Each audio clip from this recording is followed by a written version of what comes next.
The man before you is a champion of light. He is part of a conflict between darkness and light that is both ancient and eternal. He is chasing a dangerous quarry, the Herald of Darkness. His evil doppelganger, known only as Mr. Scratch.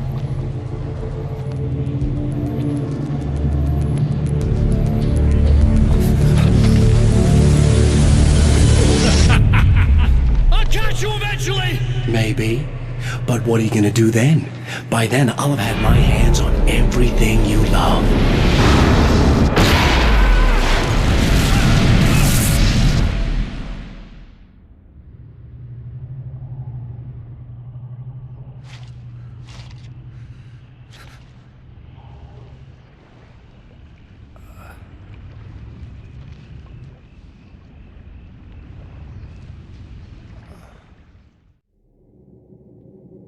The man has been brutally spat out from the darkness that surrounds the shores of our reality. He has come to fight a decisive battle in Night Springs.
Gonna be like that again, huh?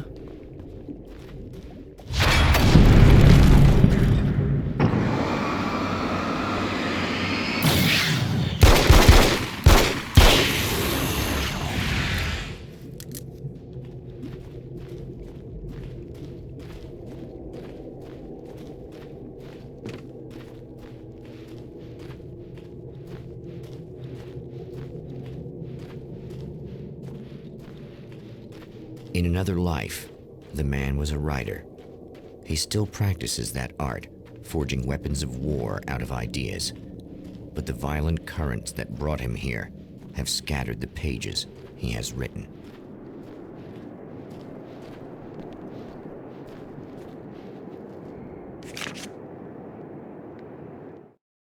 My name is Alan Wake, and I'm a writer. I didn't become one overnight. Like most writers, I struggled with it. A short story here, an article there. Then I got lucky and spent a year as a staff writer on the Night Springs TV show. It wasn't a great American novel of my fantasies, but it taught me discipline and craft, and the difference between wanting to be a writer and actually writing.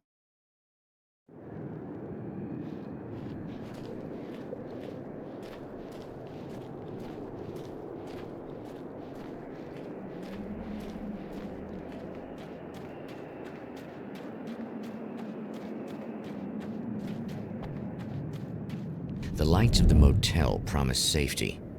The man senses that the solution to his predicament begins there.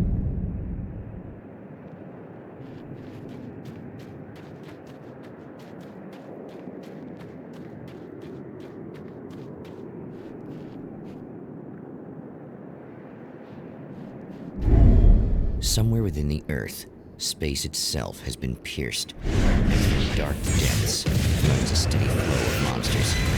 The man recognizes the hand of his evil double in this. He knows he must put an end to this madness.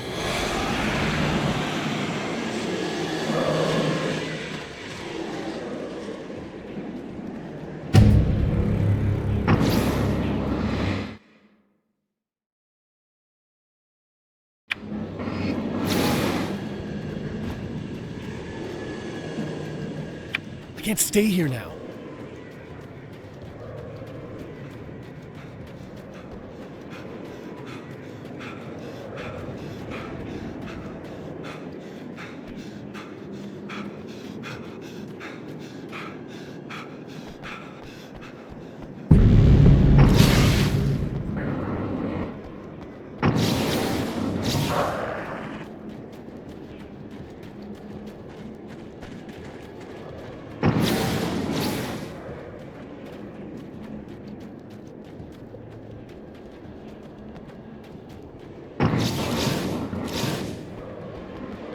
It's a little sad how many problems you can solve with buckshot.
Hello?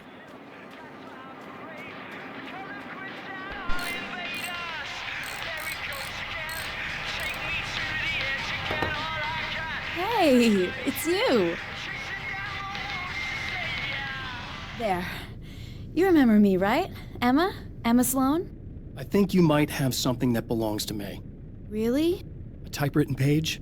Oh, yeah, that's weird. I did find a page like that. I don't even know where it came from. It was all this weird stuff about the oil derrick and a satellite. Yes, that's what I'm looking for. Oh, well, I don't know how you knew I had it, but I guess it's yours. Listen, what's this all about? There are these really creepy guys hanging around the oil derricks. There's something really weird about them. They're dangerous. I'm gonna deal with them. Try to stay out of their sight, okay? And stay in the light. They hate the light. At the oil derrick, the wheel had been jammed in place and turned until the oil gurgled and flowed thick and flammable. The warning lights were blinking in a fast rhythm, bright and steady, powered by the battery. The Kasabian CD was playing in the boombox, all distorted guitars and intense beat. High above, some piece of orbital junk or another collided with the satellite, knocking it radically off course. Trailing debris, it screamed down from the skies at an impossibly steep angle. All that high-tech engineering reduced to nothing more than a bullet that would destroy whatever it hit.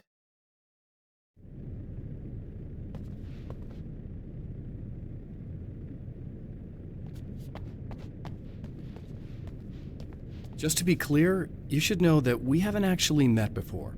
Sure we have, Mr. Wake. Remember you stayed at the motel here. No, the guy you're talking about just looks like me, even if he uses my name. He's behind all this trouble. Oh, I thought, now that you mention it, I guess your aura looks a lot nicer than his, actually. I'm very sensitive to things like that. There's a bunch of stuff I need to find. The things mentioned on that page? Well, there's a lot of old crap lying around this place. Great, thanks. I think you should be able to find everything, except the satellite, obviously. Are you gonna tell me what this is? I don't think that'd go over too well. Why don't you let me be the judge of that? Fine. The page is a formula for rewriting reality. Either I use it to close a strange portal to a place that isn't in our world, or shadowy serial killer monster things keep pouring out of there. Yeah, you were right the first time. You can think what you want about me, but there's still bad guys around. Be careful. Well, you might be nuts, but I've seen the way they move, the way they look. I'll buy that. They're called Taken. They aren't really human. Not anymore. And they're climbing out of the oil well? What, do they have secret headquarters down there, or...? No, that's just where the point of connection is. It's a hole that leads to, well, It's a really nasty place. That's why I need to close it. And the guy who looks like you opened it, because he was hanging around the oil field before. He gets around, unfortunately. Thanks for helping me. Oh, I wish I thought you were just a nutcase. Actually, I kind of expected you to. Me too. But I feel like this is how it's supposed to go. Isn't that weird? Not really. I get that a lot in my line of work. What do you do anyway? I'm a writer. Obviously.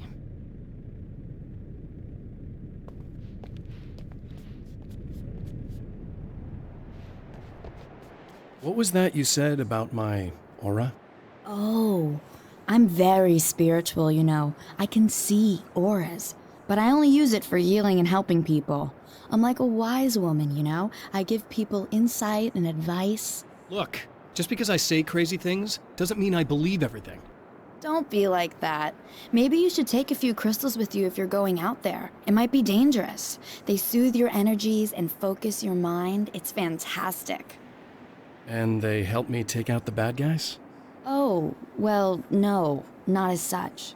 Yeah, okay. I think I'm... Or I have some wonderfully potent herbal detox suppositories. Yeah, I'm good. I'm good. The Champion of Light recognizes the page he got from the woman. It is a weapon of his own design, custom engineered to destroy the dark portal. If he recreates the conditions of the page, a great power will be unleashed. Oh, hell. This isn't gonna be good. Is this on? How can you tell? I'm sorry, I'm not very good with gadgets.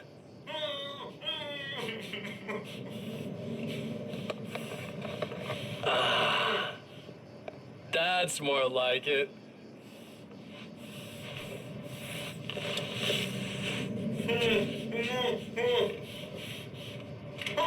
I'll be right with you. I just gotta do this one thing. I like it quiet.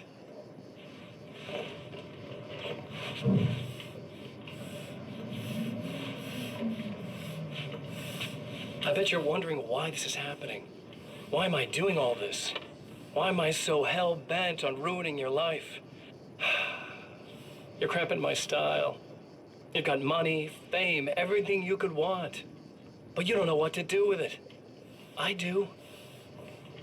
I'm getting all the things you never had the balls to go for. Having more fun, too.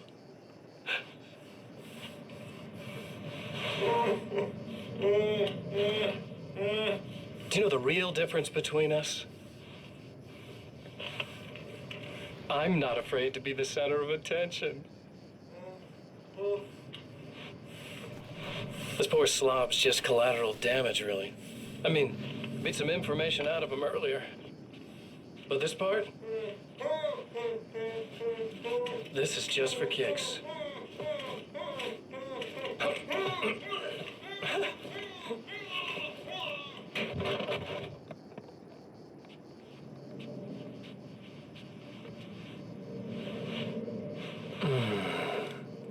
So quiet.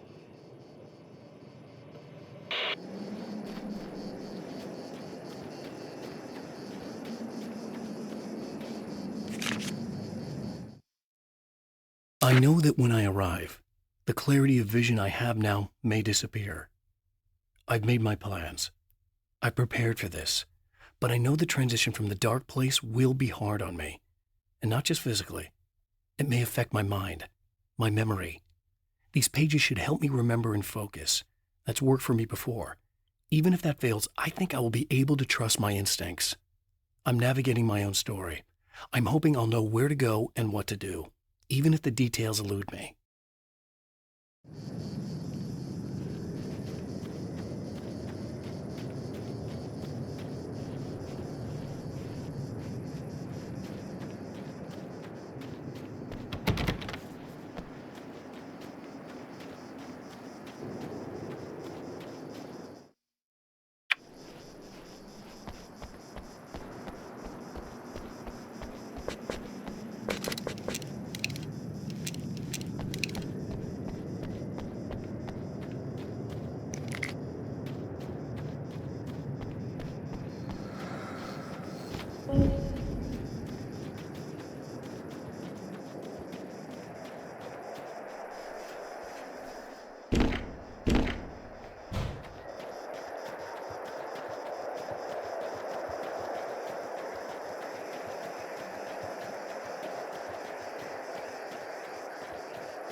Wait! Wait! Whoa!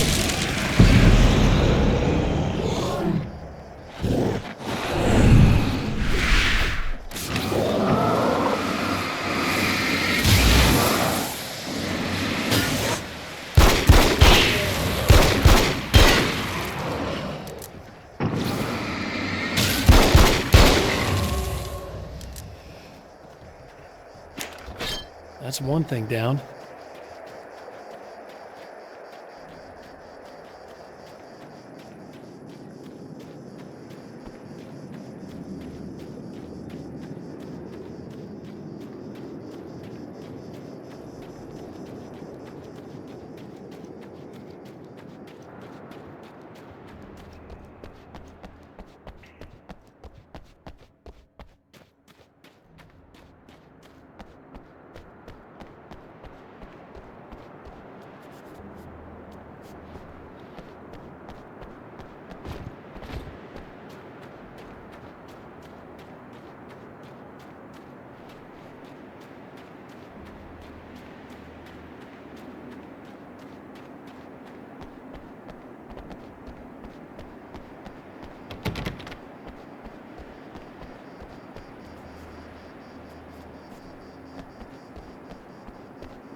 Well, here you are, about to enjoy another cool Arizona night with me, Eddie Rodman, the host with the boast. Hey, any of you guys remember Old Gods of Asgard? Man, I actually saw them twice back in the 70s. I was just a kid then, but my dad worked at this club, and he'd sneak me in to see bands all the time, you know.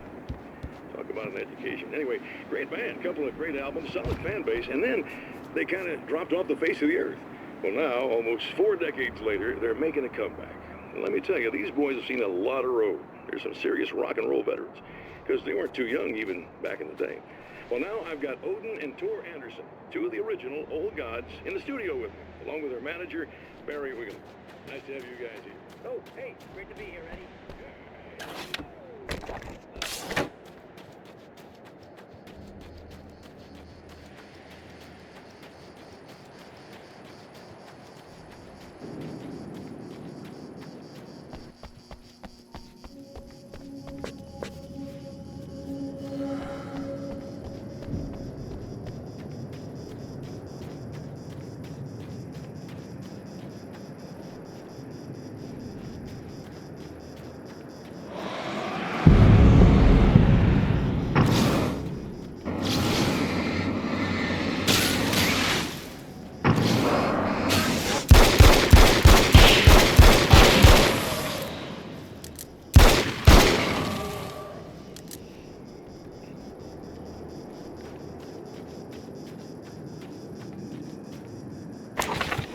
That's 2.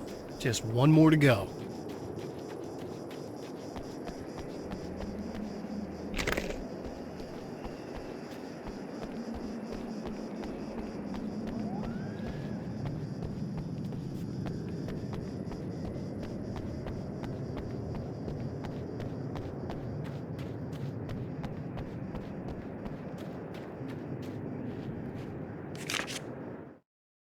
To change reality, you nudge it into the right direction.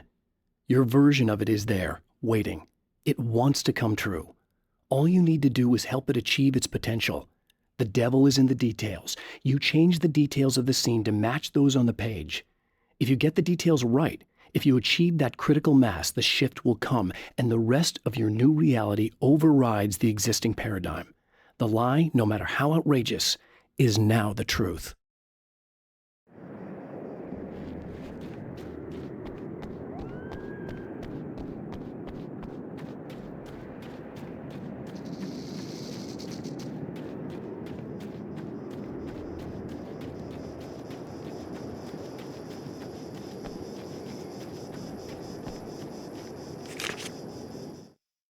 The reality we take for granted is softer. more adaptable than we think. Under correct conditions, you can reshape it, turn it into almost anything you want. When it happens, almost nobody notices. It's not that we forget, it's that after the change, there's nothing to remember. Only those who have been directly touched by the powers that can shift reality are aware of the changes. Many are driven mad by it. Others can cope. I'm one of those people, and I know how to wield that power to rewrite reality.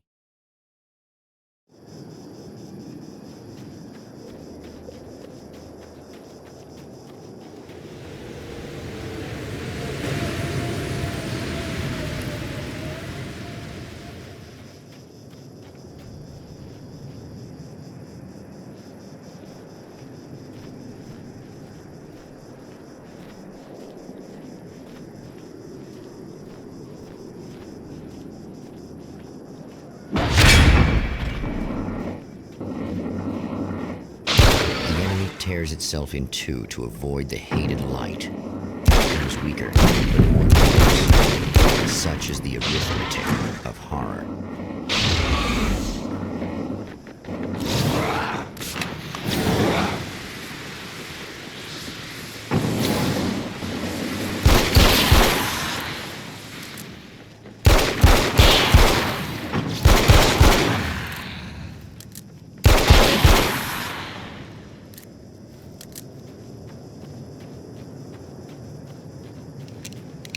That was just messed up.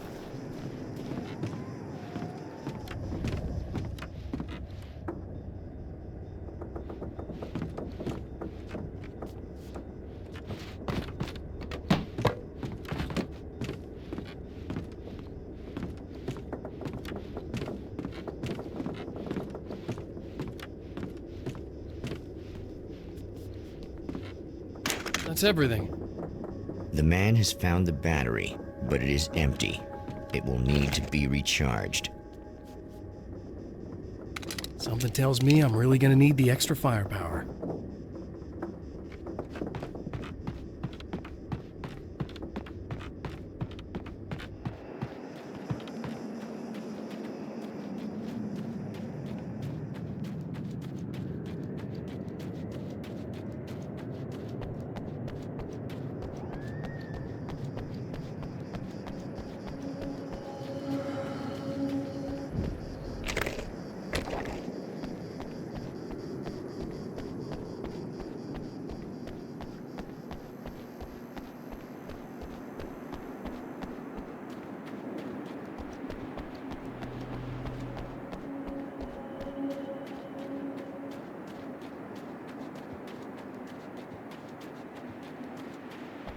I need this battery charged. No problem.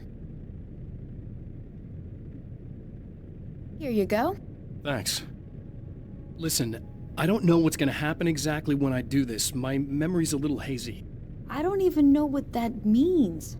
All I'm saying is you don't want to come anywhere near the oil field, all right? This thing could get out of hand. In the middle of highly flammable materials. Great. I'll do my best to contain it. Just please don't turn out to be some kind of crazy terrorist guy, okay? Okay, I'm gonna go now. Wish me luck. Wait a sec, I want to ask you about something first. What did you mean with that my memory's a little hazy thing? I had a pretty rough time coming here. It was like being caught in a tsunami. I blacked out for a while.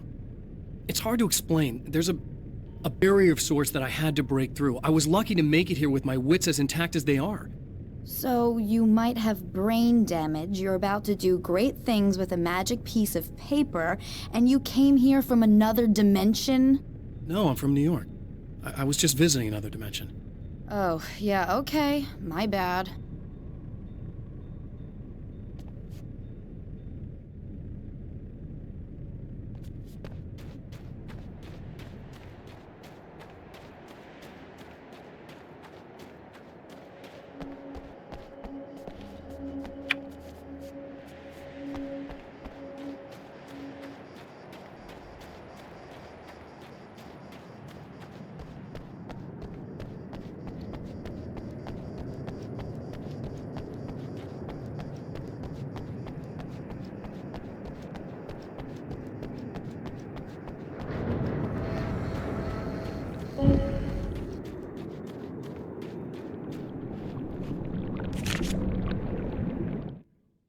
Mr. is a twisted copy of me, powerful and dangerous. But I know I can fight him. I don't think anybody else can. They don't understand what he is, what he represents, or that all the horrible things he does here are almost insignificant compared to what he will unleash on Earth given the chance. But I've survived the dark place, and it has taught me things.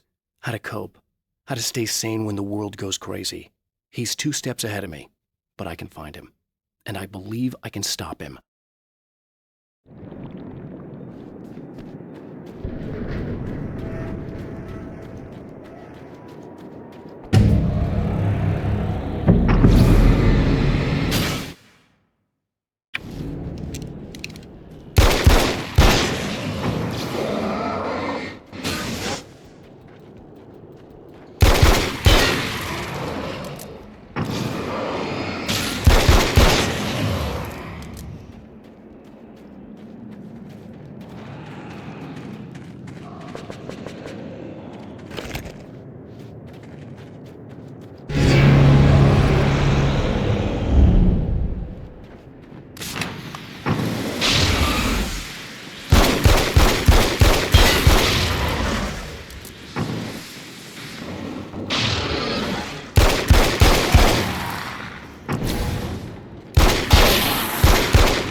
Time to make some serious changes.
I'm here! Just keep your head down!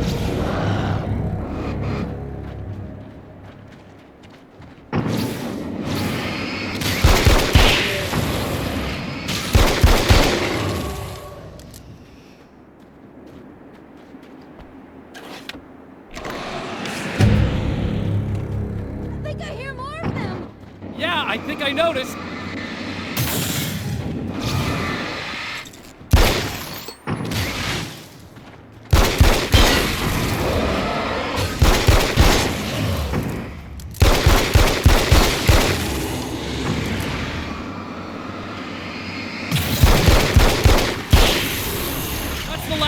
Good.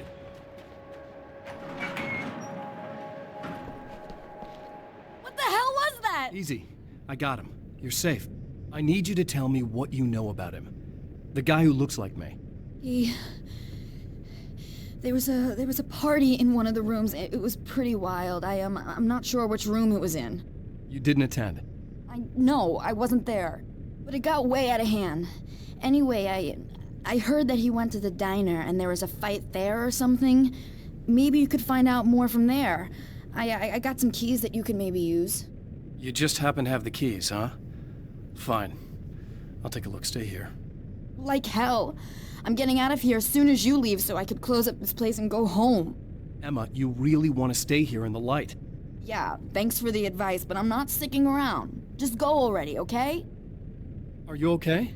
I guess. Thanks for the help. Were those what'd you call them? The Taken? What are they? It's complicated. Short version, the darkness can take people over. That's why I had to destroy the oil derrick. Otherwise, they would have overrun the place. Wow, I didn't think you'd actually do it. I mean, I didn't think it'd work. That's crazy.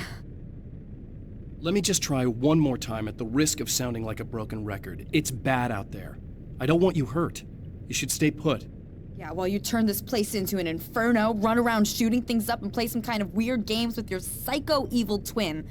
Don't get me wrong, you're nice for a weirdo. I'm impressed as hell by all of this, but enough is enough. I seriously just want to get out of here, okay?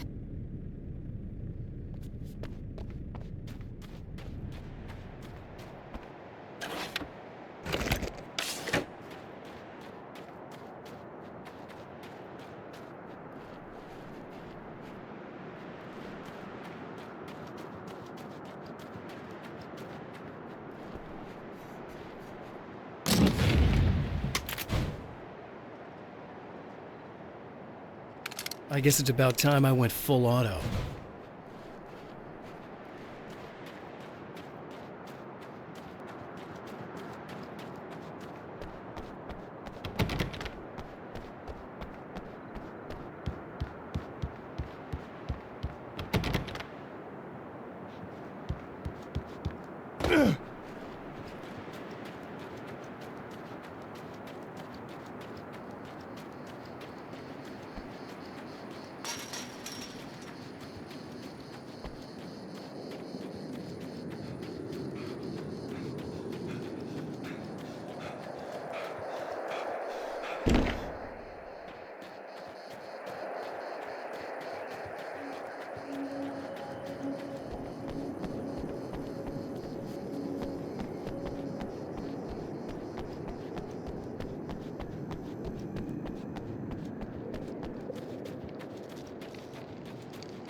A poltergeist. Its existence is one of rage and hostility, and its very presence turns ordinary objects into deadly projectiles. Shit!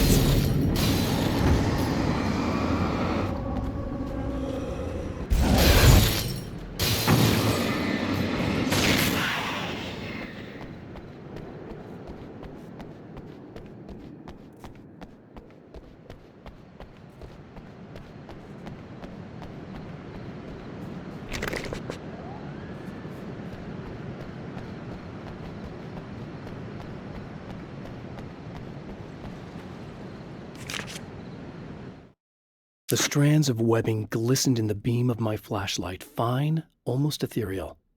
They were fresh and right in my path.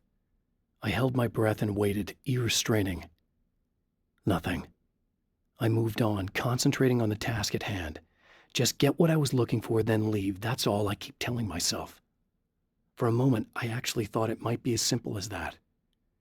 Then, I heard too many legs skittering across the ground.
The scene. Traces of violence. A callous midnight snack. A room key left carelessly behind. The man recognizes the enemy's handiwork. I think these are keys for the motel rooms. Satellite and now this? That place might be involved.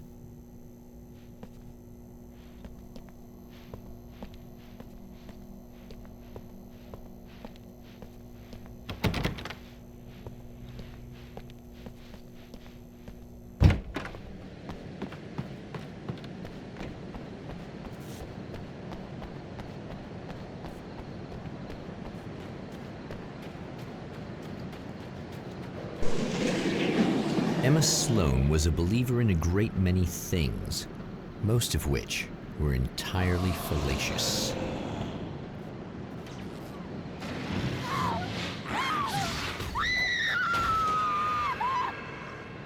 Emma Sloan, an innocent victim of his dark half.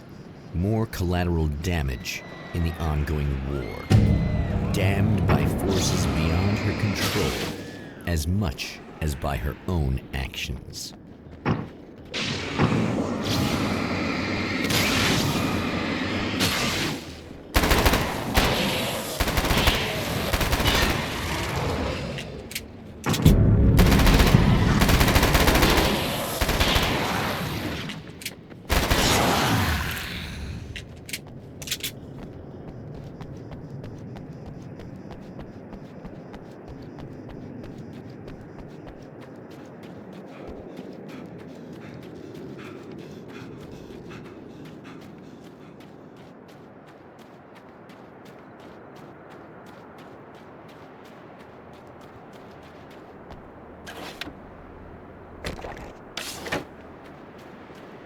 Damn it! Why didn't you listen?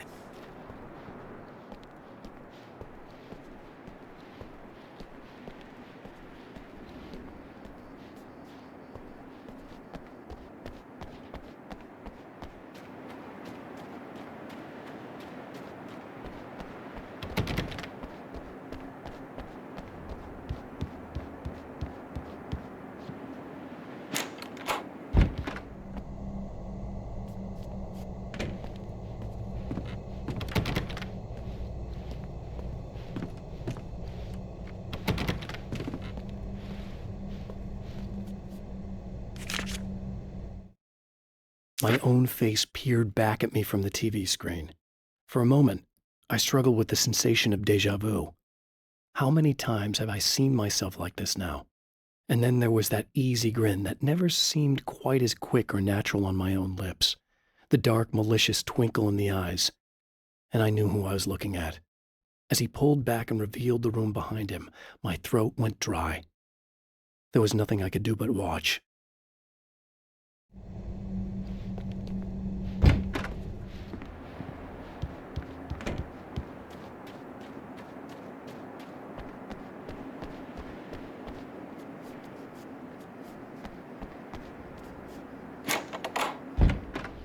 Damn. Michael Farabee, dead, tortured, dressed in clothes that bore the name of a local observatory. A slim lead, but solid enough. It stirs something deep in his mind. He knows where to go now.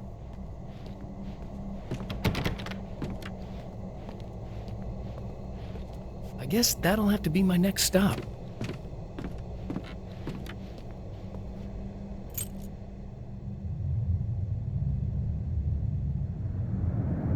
The observatory, hot on the heels of the Herald of Darkness, the champion of light forges on to see the stars.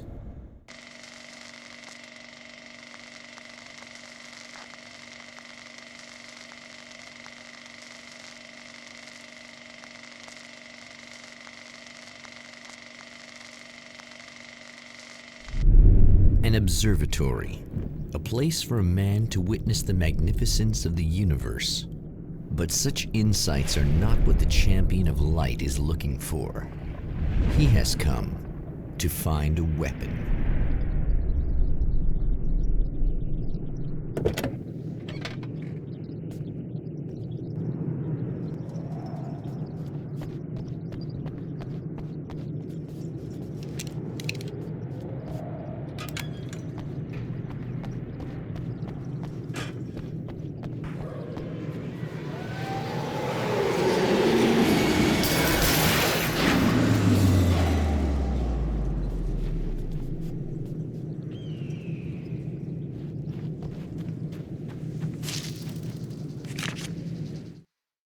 As a storyteller, my first real love was crime.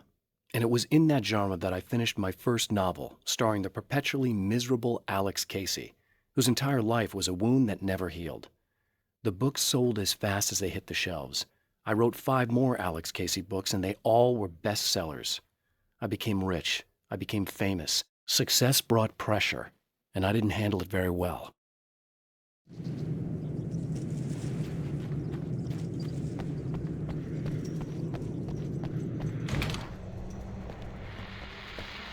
Welcome back, listeners. As you know, I'm Eddie Rodman, and I'm still talking to old gods of Asgard, who are doing their big comeback tour. How's that been going for you, Odin? Splendid! I'm having the time of my life. You know, I didn't realize how much I'd missed that. And what about you, Thor? It's okay, you know. Well, this must bring back a lot of memories. Oh, yeah. It's wonderful to be back on stage.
I've carried a flashlight and a gun for so long that I feel naked without either.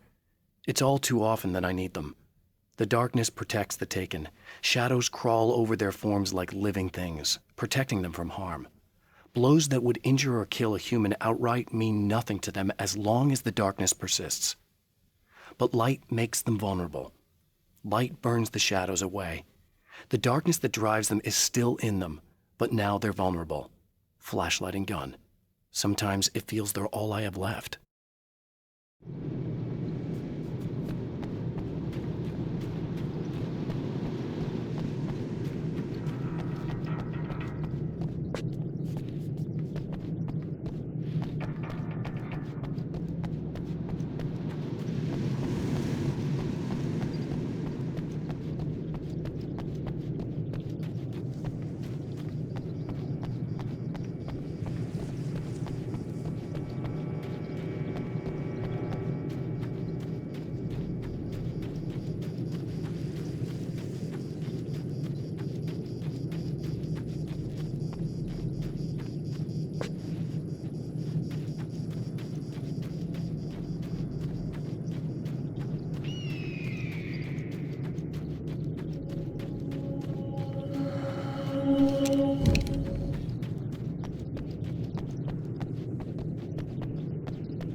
The spiders aren't really the work of the enemy.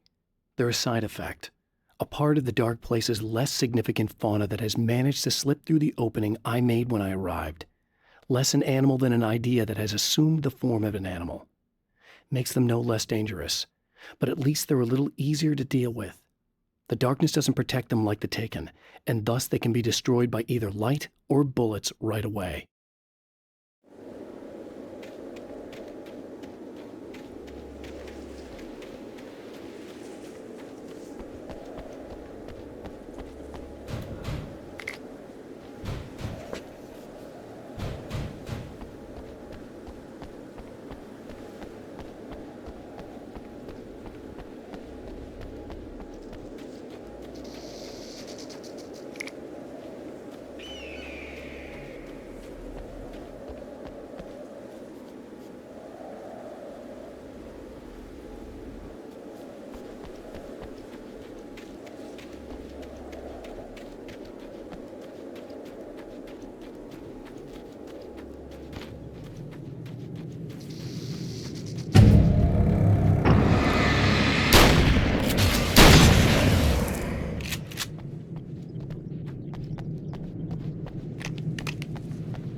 I've seen the enemy, and it's me. I've faced dark horrors before, things that live in the unimaginable pressures of the world beyond our own. Sometimes they masquerade as humans. That's what ultimately lurks inside Mr. Scrooge. He's every mean-spirited tabloid story about me, an evil caricature, a creature formed in that vague territory of misconceptions, half-truths, and the dark imagination of people who heard a story about me. An urban legend made flesh, a serial killer, my dark half, brought to life by the power of Cauldron Lake.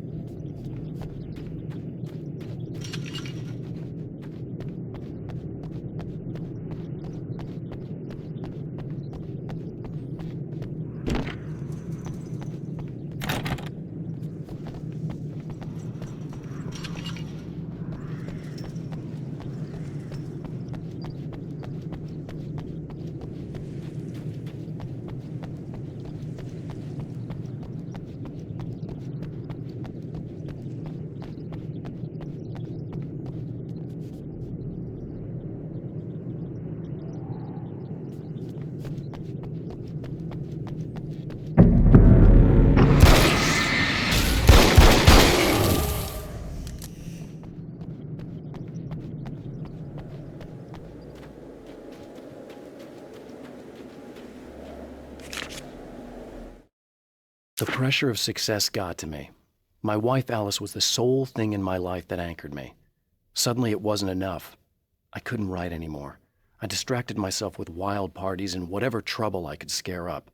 I wallowed in the drama of my life, sure that Alice would stick with me even though she didn't sign up to be the lifeline of a tortured artist. It was my dumb luck she's not the type to give up.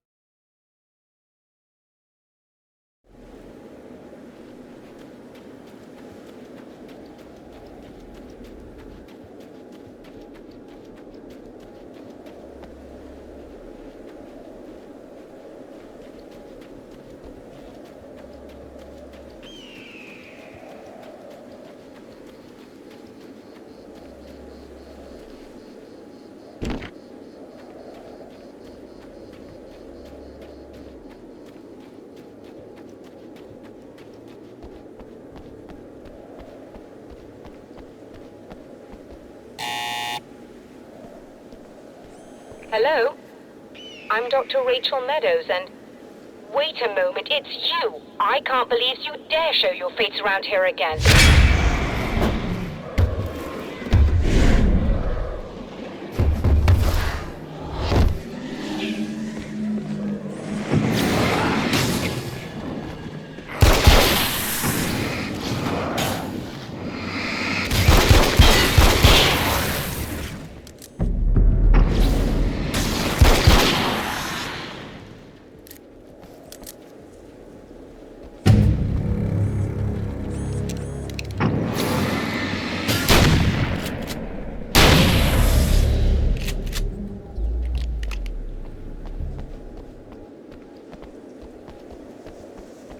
away.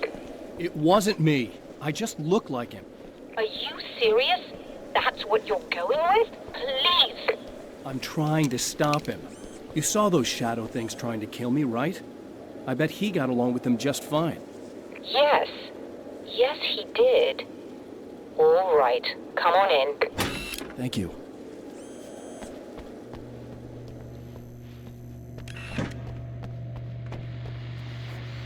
Hey, buddy.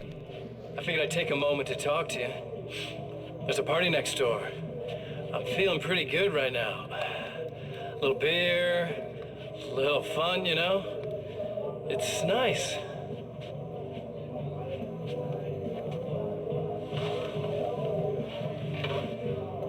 Listen, this whole thing between us, it's a little weird for me too, you know? I mean, we don't just look the same, there's a lot we share. I mean, up here, I know you, right? So I was thinking maybe we could...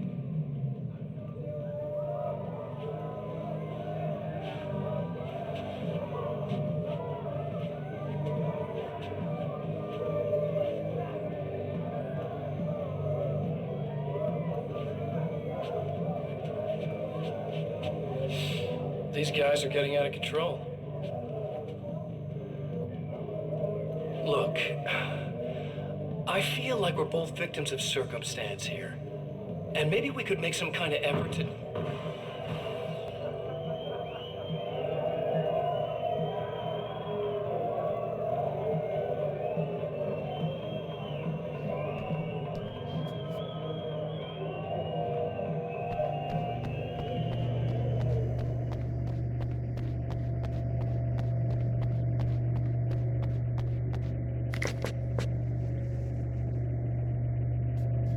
Just a moment, I'll send the lift down to you.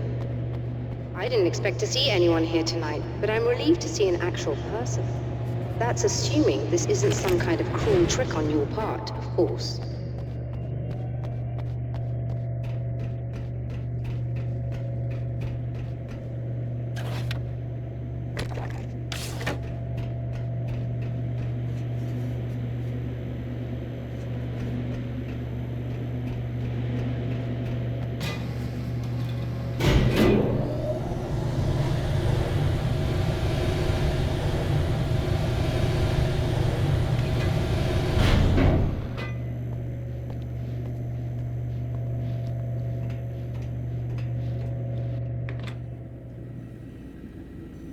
Doctor, the man who looked like me, what did he want here?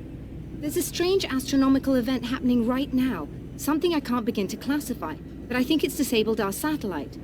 There's a very peculiar signal that we're receiving. A signal? That's what I'm here for. Well, so was he. But he didn't seem to understand it at all. He got very angry, sabotaged our imaging array, and now we're blind. I believe the event is still going on, but we can't pick it up. Is there something we can do? What he broke is essentially just a special camera, but we can't use the telescope without it. There's a replacement in my car. If you can get that to me, we're back in business. Consider it done. Tell me more about the signal. It's almost as if something's being transmitted to Night Springs. It's the strangest thing. It's quite elusive, almost as if it wasn't properly there. I don't know how to describe it. So, what was the signal like? I wish I knew. He appeared before I had a good fix on it. He was very pleasant when I was working, but when I isolated the signal, he suddenly forced me out of the control booth. He said it was none of my business. He seemed to change. Somehow he was very smooth and charming before that, but suddenly he became, I'm sorry. I'm not sure I want to talk about it. I have to ask, do you always wear that to work? I was at a party for a local art exhibition. Fascinating works. When I was called away by my assistant, Michael was the first to spot this event. I don't know where he is now, actually. He was supposed to bring us some food, but he never showed up. Tell me about the event. Oh, it's quite fascinating. It looks as if stars were changing, somehow. Or shifting positions. It isn't really happening, of course. Most likely it's caused by some kind of atmospheric refraction phenomenon, but I've never seen anything like it. Did he hurt you? No. He didn't quite threaten me exactly, but those shadowy things started to crawl into view, and whatever the signal was, he seemed to be extremely frustrated by it. He just started breaking things and left. I thought it best not to interfere. You were lucky. He's done much worse. Yes. He showed me a knife, and he kept talking. He enjoyed the sound of his own voice. A proper maniac. You really aren't anything like him, are you? Believe me, I try very hard not to be.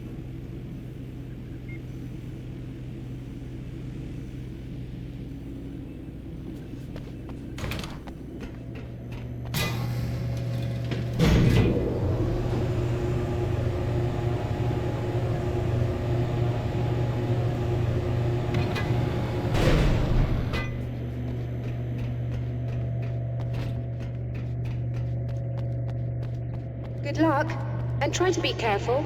It's a very expensive part, and we don't have a replacement. Oh dear, that sounded more callous than I intended. Be safe.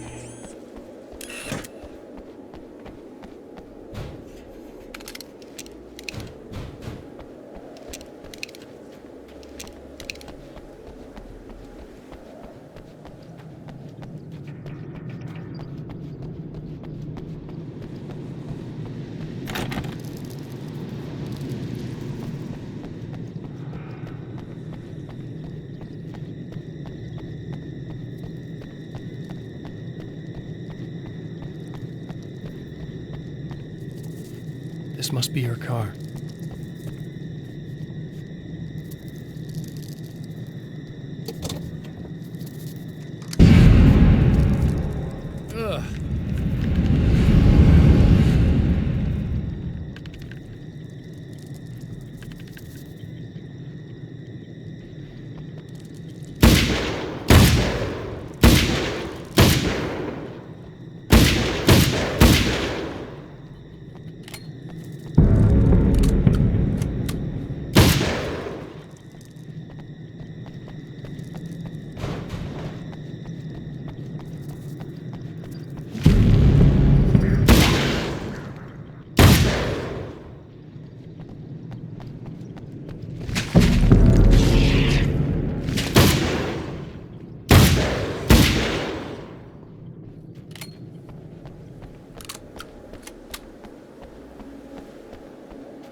Found it! Excellent. I'll operate the platform directly below the telescope so you can install the array. Don't worry, it's very easy. Hop on.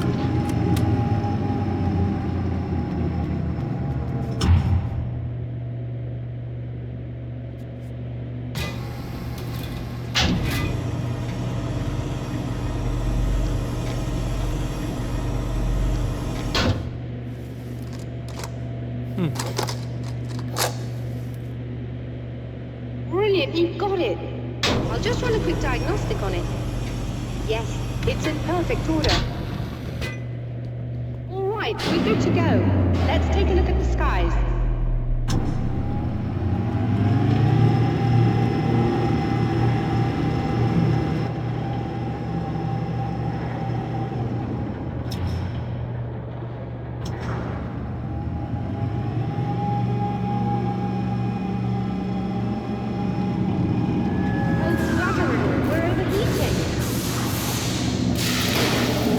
Shut this down. There's a problem with the automated coolant system. Somebody just interrupted the flow. So now what? Well, you could go and open the secondary coolant flow valves manually. I know it's dangerous there, but, well... I got it! Please come talk to me if you have questions.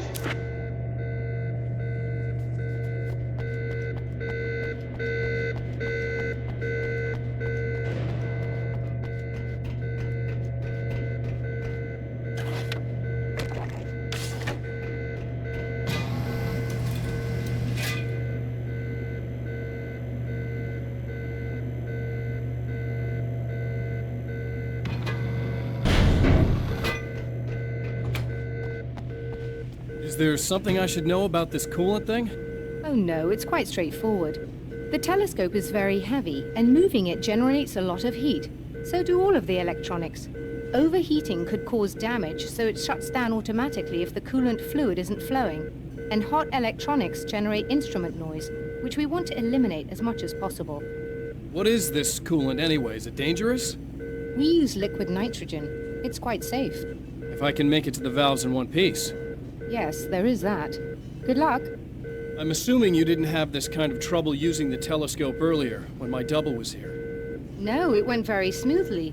Until he turned into a nutter. This doppelganger of yours doesn't seem to want anyone else to look at this phenomenon. Honestly, it seems a little pointless to me. There are many eyes on the sky. I'm not sure what we're gonna get once this thing is working again, but I have a hunch. I doubt it has anything to do with outer space, or that anyone else can see it. I think it's a message for me. For you? That seems unlikely. And even if it were a very localized phenomenon, surely it's visible to others in the area. Maybe, but I wouldn't bet on it. There's a reason he came here, and a reason he doesn't want me looking at it.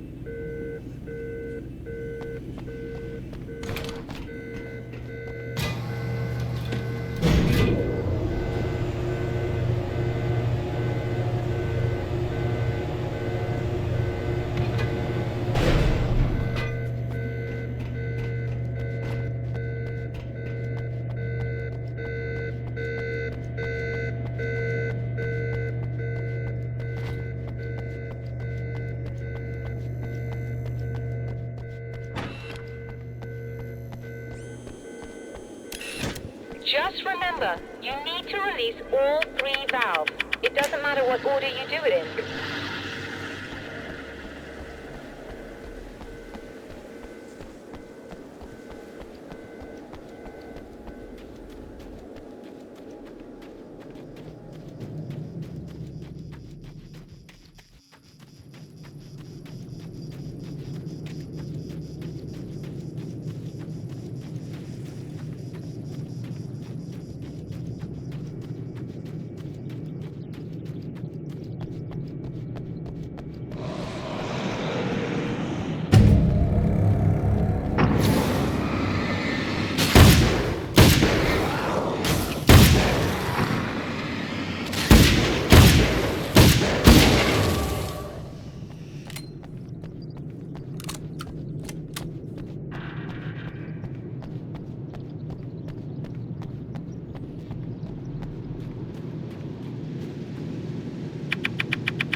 That should do it.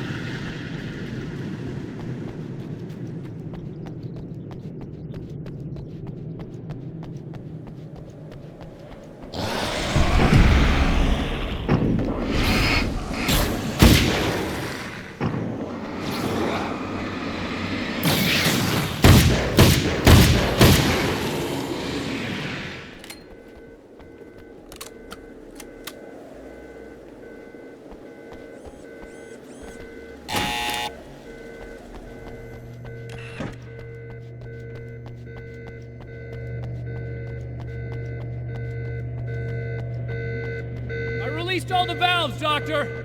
Is it working? Just bear with me a moment. Yes, I believe you've got it sorted. It's working again. Nicely done. That sounds like trouble. I don't think they're happy with our success.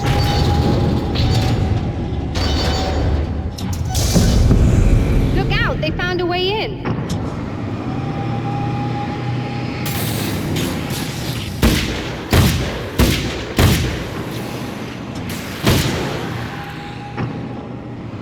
Hold on a little longer. I've almost got it isolated.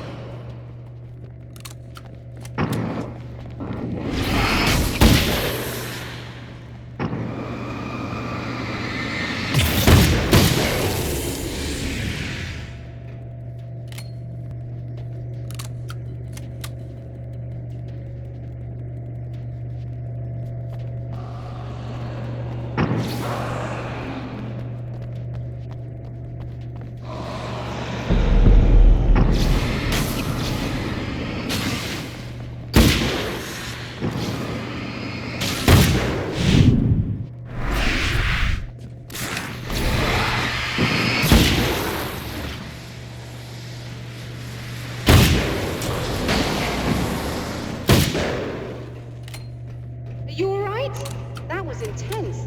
I'm sighted in now. I still have no idea what I'm looking at, but it's very strange indeed. Oh, where are my manners? Please, come on up. I'm sorry, I was distracted.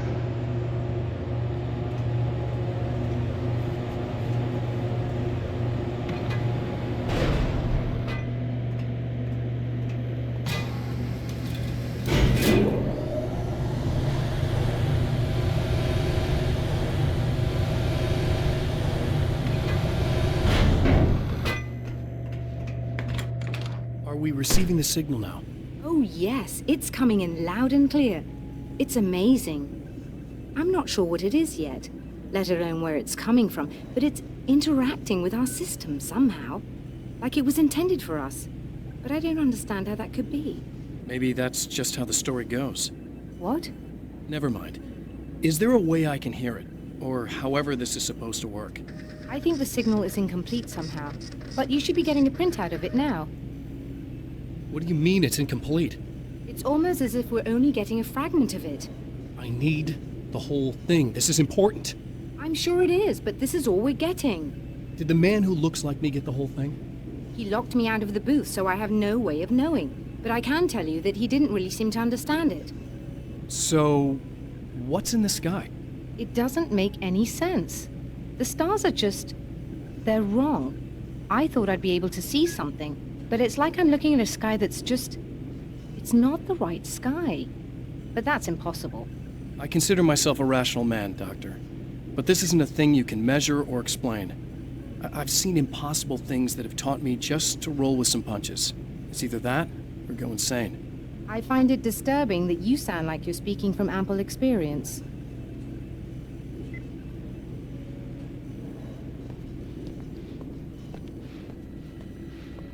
A printout of a signal. It, too, is a weapon created by the Champion of Light.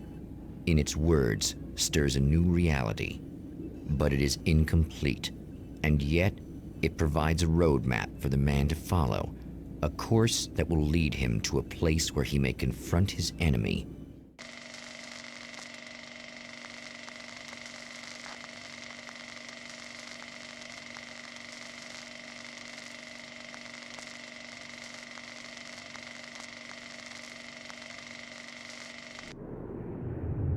The drive-in. Once the site of lurid celluloid fantasies, it's now the site of an art exhibition. And yet, it's the search for closure rather than culture that brings the Champion of Light here.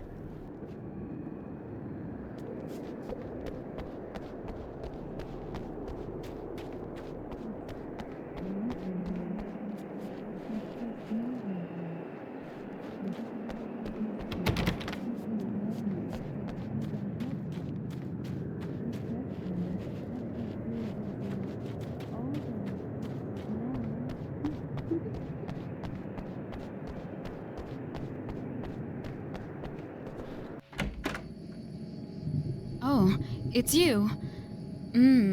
That's fantastic. Are you okay? Go away. No, I want you. But you'll get angry if you're here. So, you gotta go. You know I'll do what you want. Okay. I love you so much. Did you know that love hurts? Are you gonna hurt me now? 'Cause you should. Lady, you got darkness on the brain. I think I can help you if I can get the lights on in here. You can't turn the power back on. It's not allowed. You said. So, where shouldn't I go so I don't turn the power back on accidentally? It's the big building on the other side of the drive-in, but it's locked. Where's the key? Just so that I know to avoid it. It's on the wall next to the cash register. But you can't. You can't. Don't be bad. Hey, no problem. I'm just gonna go do some other stuff. Scout's honor. Just try to stay calm. I've seen this kind of thing before. I think you're gonna be okay. Why is it so hard to think? You've been touched by darkness. I'm hoping it's not permanent. Remember when you were here before and you kissed me? And then everything got all dark? That was the best. And we're back with Old Gods of Asgard and their manager, Barry Wheeler. Guys, you're on your comeback tour, and you're playing a lot of your classic material, but you've also got a new single out, right? How'd that come about? Was it hard to go back into the studio after such a long time? Are you kidding me? They were chomping at the bit. They were just itching to stretch those creative muscles. Hey, It had been a while, but just in case there's a part of you in there that's freaking out right now, spent a lot of time in, it's not your fault. I promise I'll do what I can to help you, okay? No. I don't... At the lodge, and, Please go away. Don't sweat it. I'm just saying that in case you really need to hear it, I've been there. I think there are spiders in my eyes. I think you put them in me. Yeah, I'm just gonna go now. Boy, they kicked ass, and it's an awesome song. The man has encountered this before. People whose integrity has been suborned by the insidious touch of the darkness. He has experienced it himself, but merciful light burned away the darkness in his brain. My writer's block got worse. I didn't sleep much anymore. My life with Alice seemed like a constant fight. I was a wreck. Alice took steps. She booked a vacation in Bright Falls, a small town in Washington. It was supposed to be a chance to break out of the cycle I was in.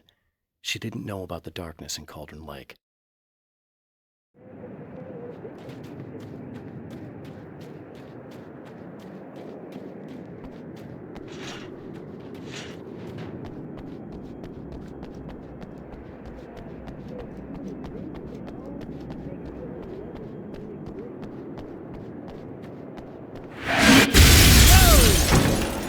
Not good.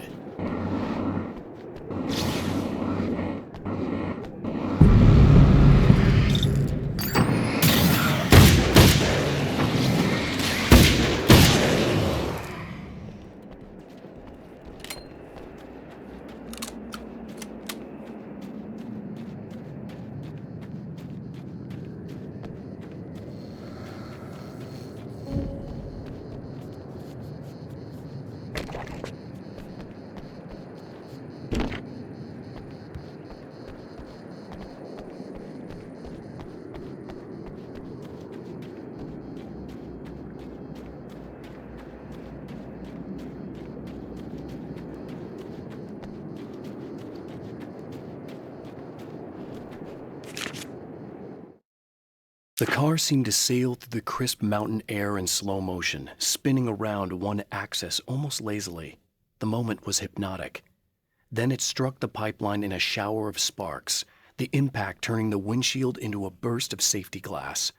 As it hit the ground, I snapped out of my reverie. The car was rolling downhill, slowing down as every bump killed momentum but still coming. The fence wouldn't be enough to stop it.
Mr. Hero's here! You ready to save the day?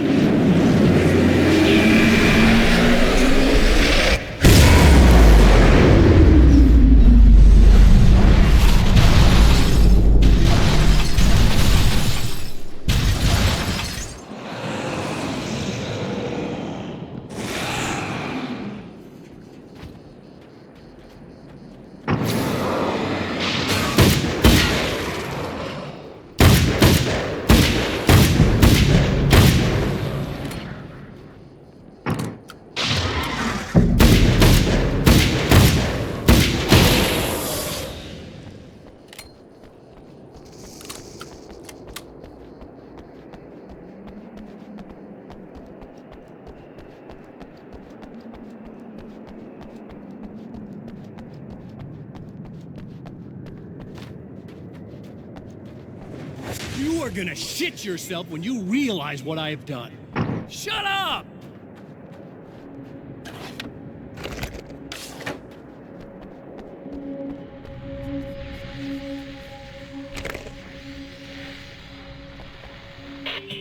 I told you I'm a psycho.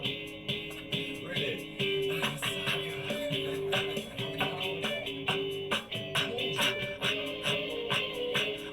I'm a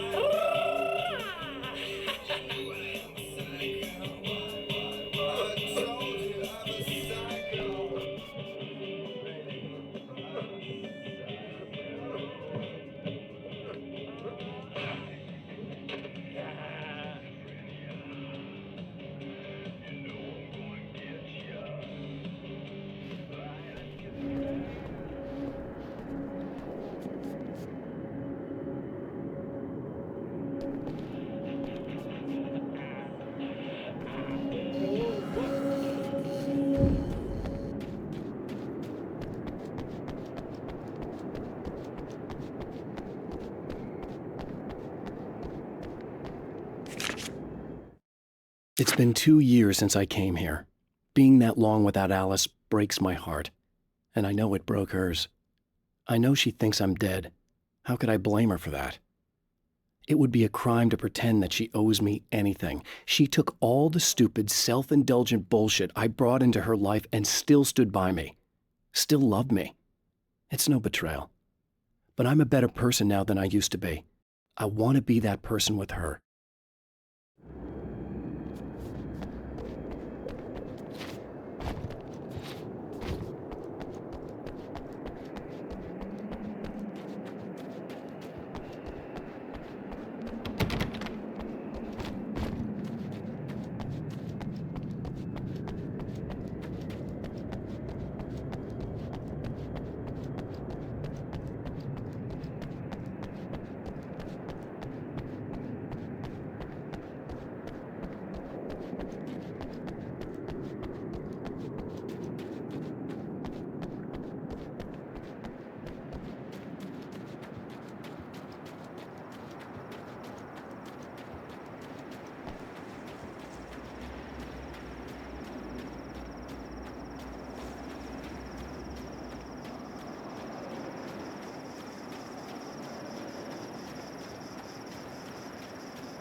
Alice, my wife, the best thing that ever happened to me.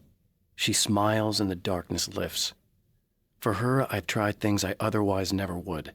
I've never really minded if it's made me feel like a fool. She's a photographer, and the world she sees through her lenses is unique and beautiful. She has the vision. She sees things others don't and knows how to make them visible to everybody. She did it with me, too. She teased out things I was only vaguely aware of. She always saw me in the best possible light.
Okay, I should be able to figure this out.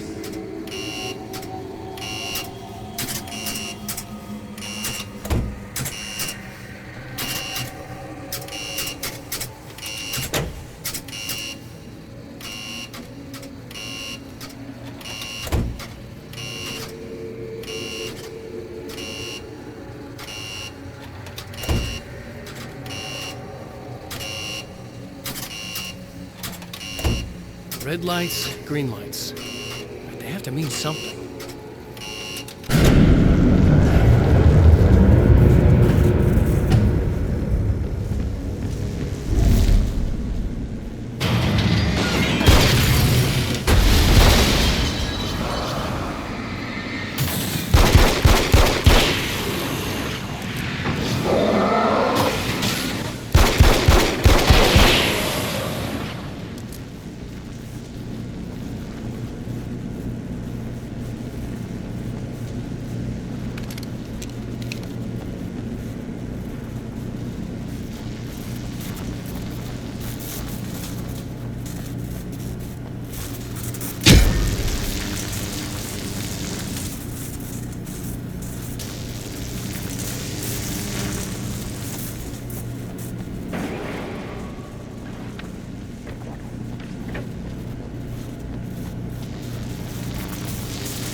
have no idea how badly you're screwed.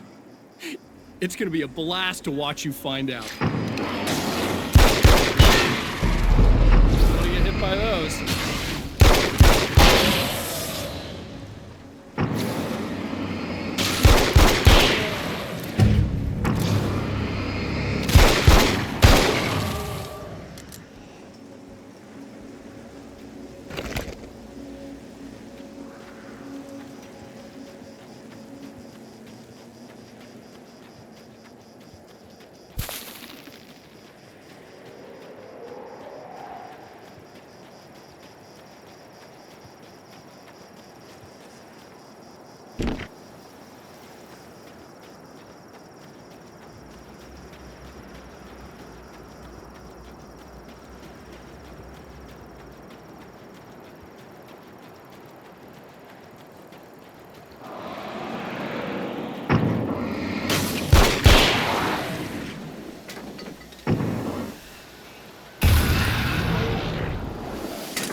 Wait.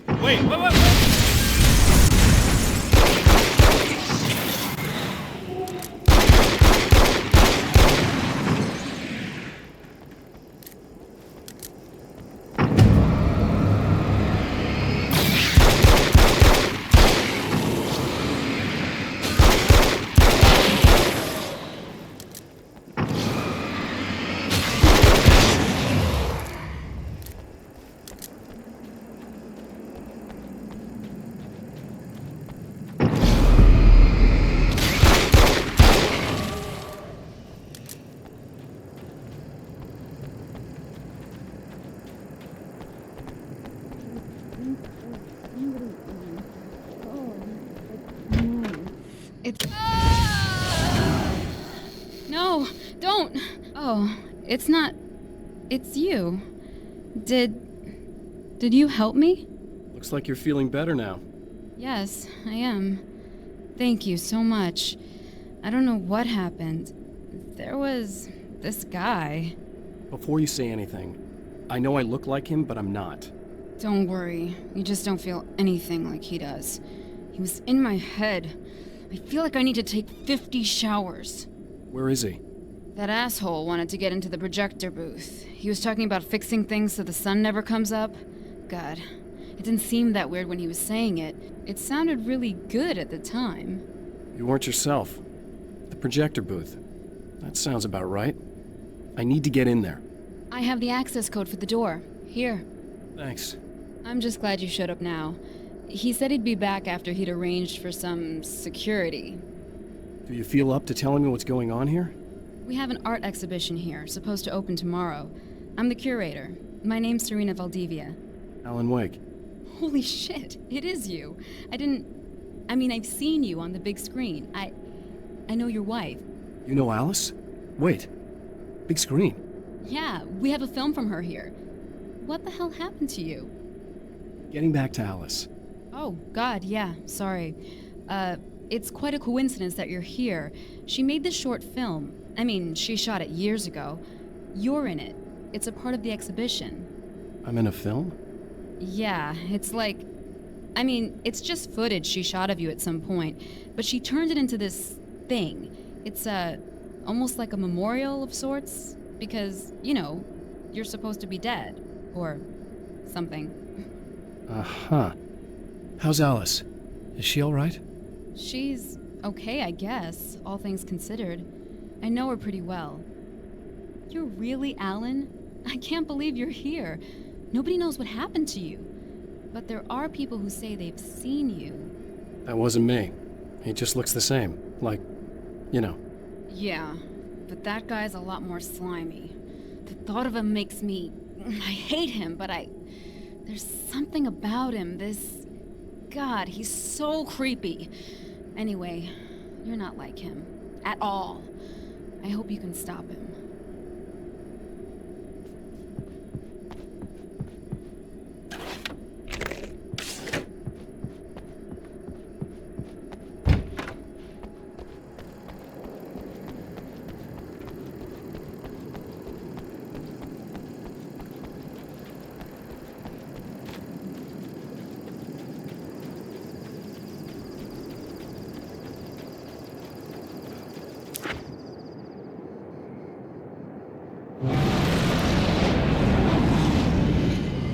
That's the security system? I guess it was too much to hope for an alarm and a fat rent-a-cop.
The champion of light can feel the fragment of the signal in his pocket, the weapon that can change what will be. It's incomplete, but it's all he has.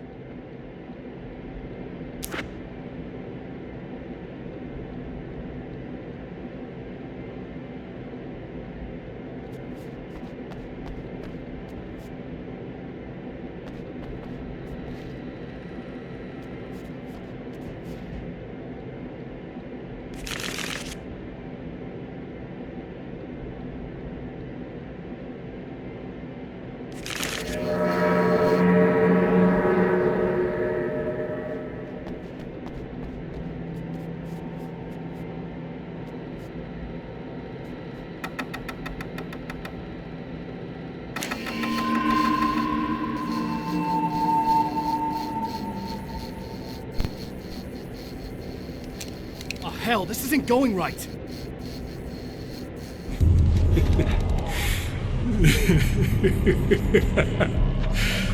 You've been up to something, haven't you? Too bad it's not gonna do any good.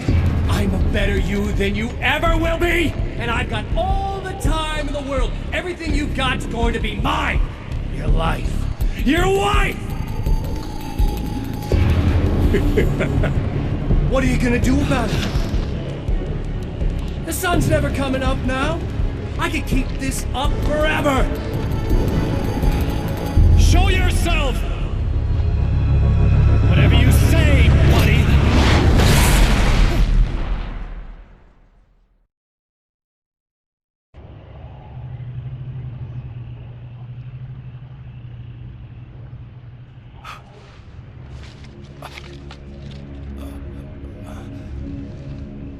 The rush of darkness is unstoppable.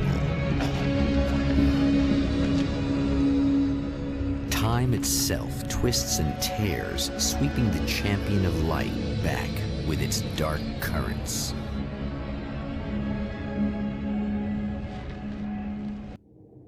Again, he enters the world, but now he sees the trap for what it is, a maze that loops back into itself. I'm here again. He sent me back.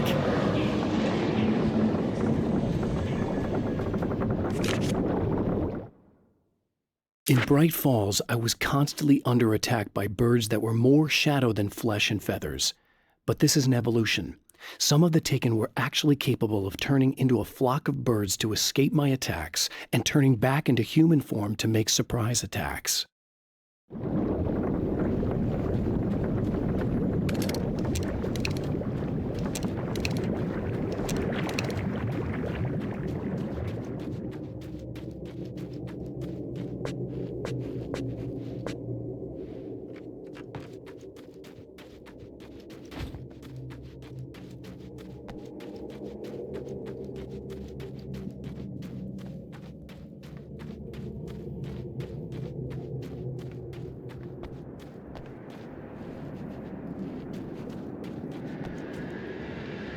Oh, not birds again. What the hell?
Some of the Taken aren't protected by the darkness like their comrades.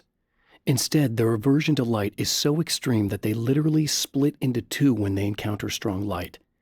It leaves the two halves weaker, but of course, there's strength in numbers. It's a disturbing development.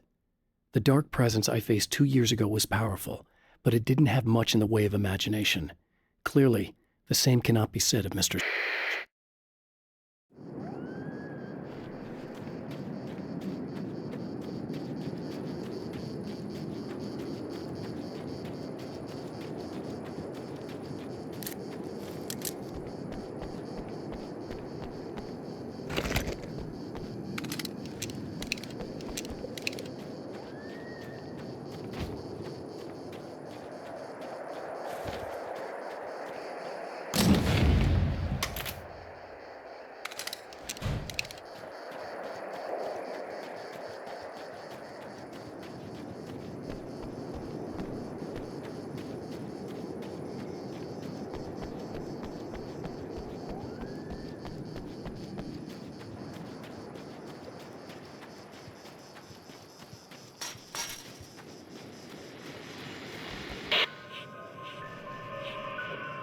Okay, so this chick just came up to me and said she's my biggest fan.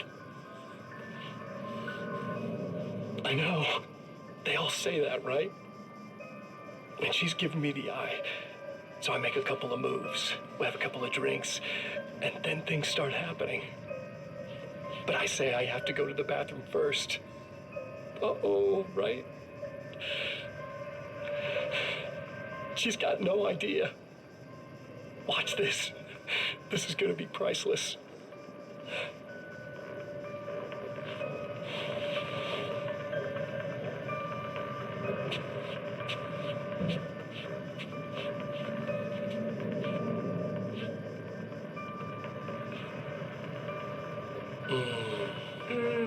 That's nice.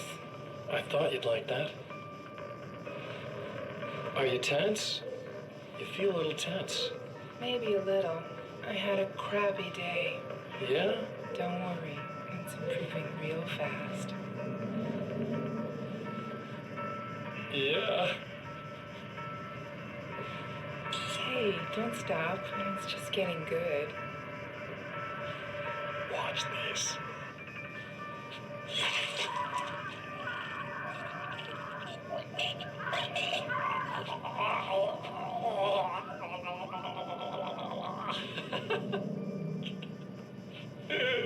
Yeah!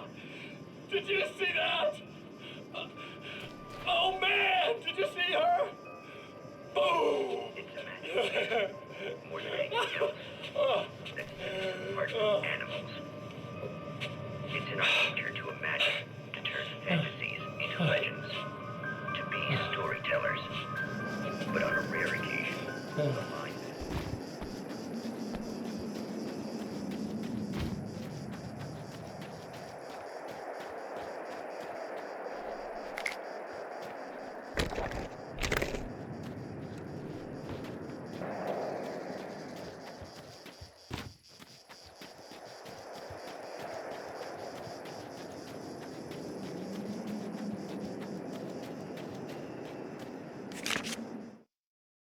Night Springs doesn't exist.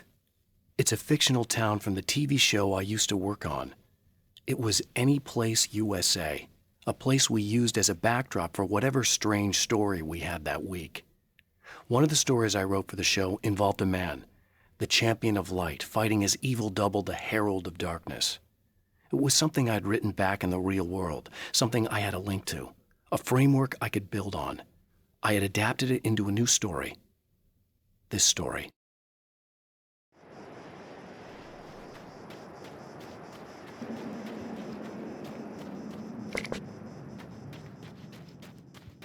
Emma? You here?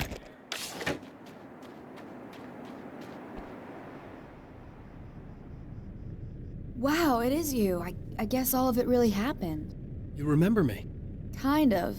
I felt weird all day, like I could almost remember a dream I had, and then, just before sunset, I remembered the page. Yeah.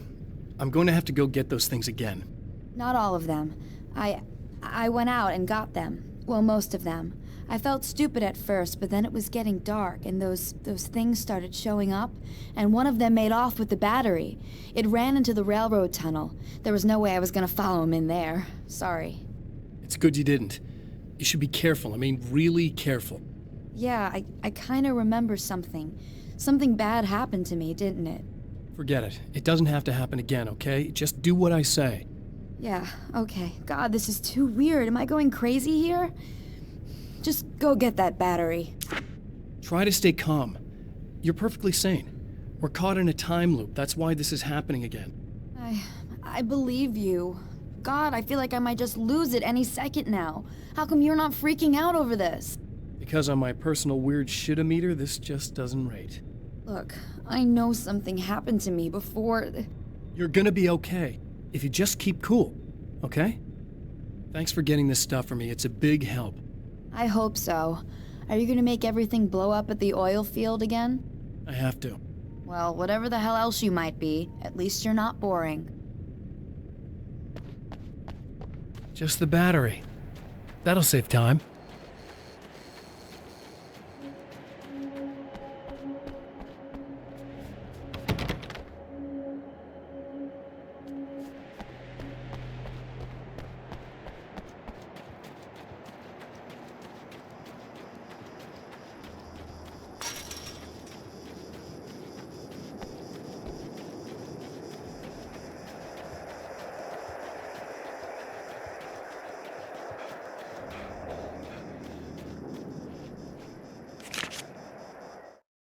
Now Night Springs is in Arizona, although not for long.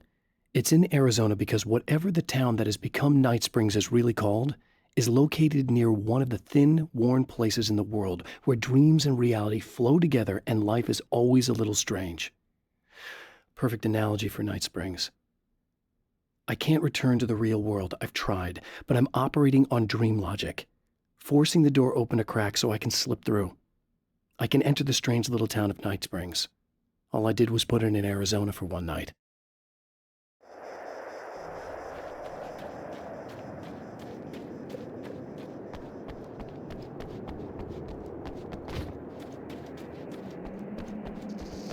Well, this should be perfectly safe.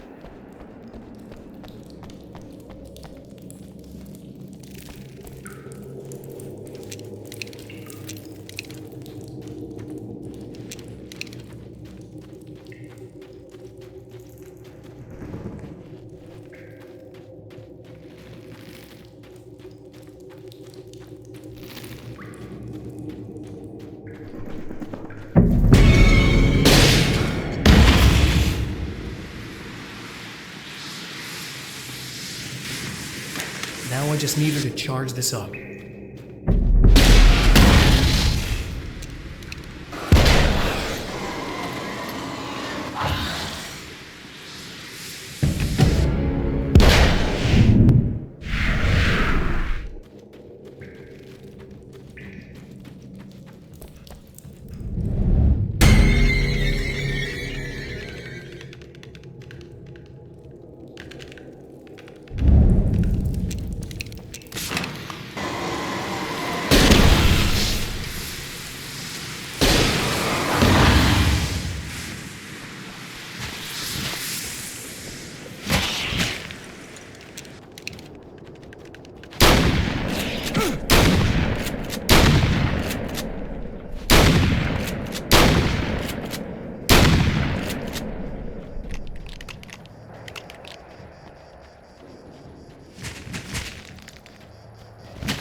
Okay, people, it's Eddie Rodman here with a few hours to kill, and there's nobody I'd rather spend.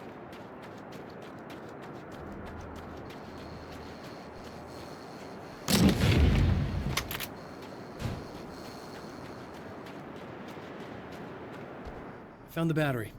Okay, I'll charge it. Here.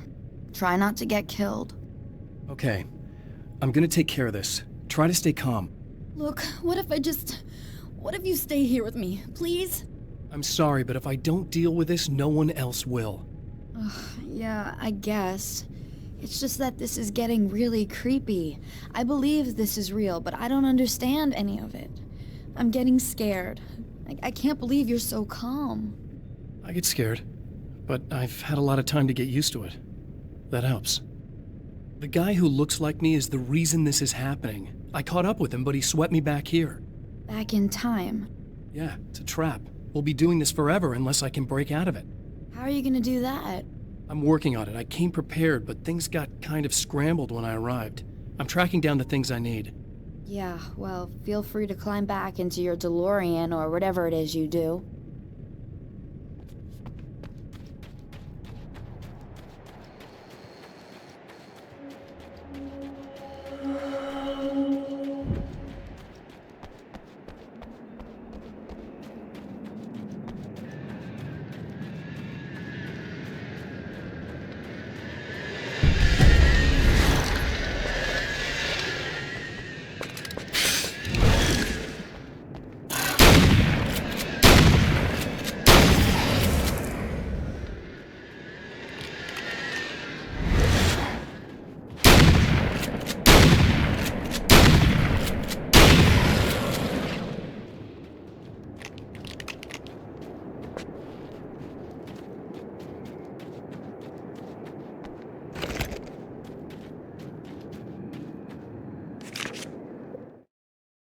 I don't make friends easily.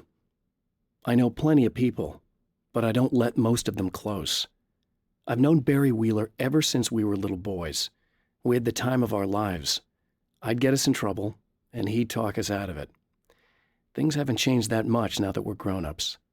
He's the most loyal and dependable person I've ever met, and all the things that count anyway. You could call him a weasel, and you wouldn't be entirely wrong.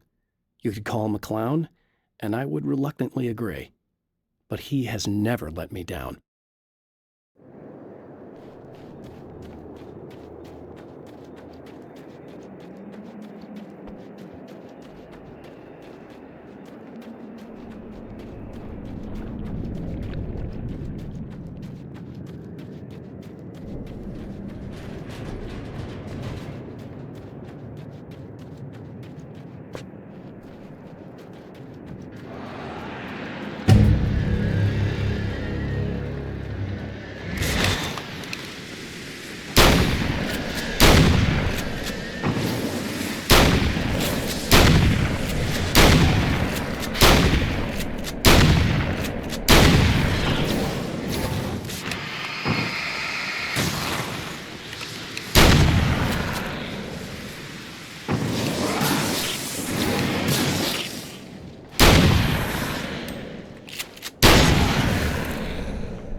Well, here we go again.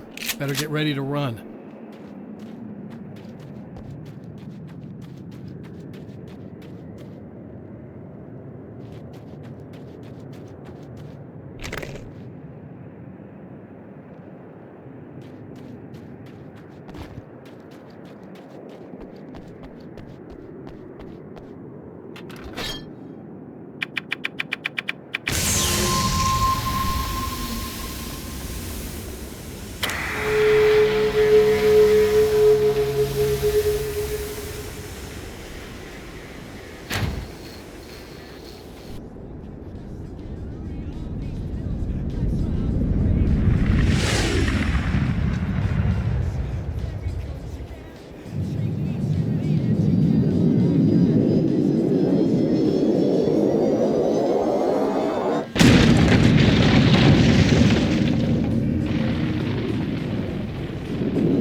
She'll be in trouble. Better hurry.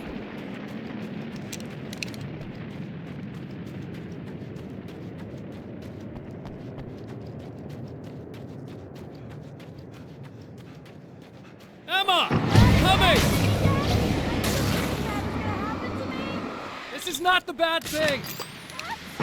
Nothing!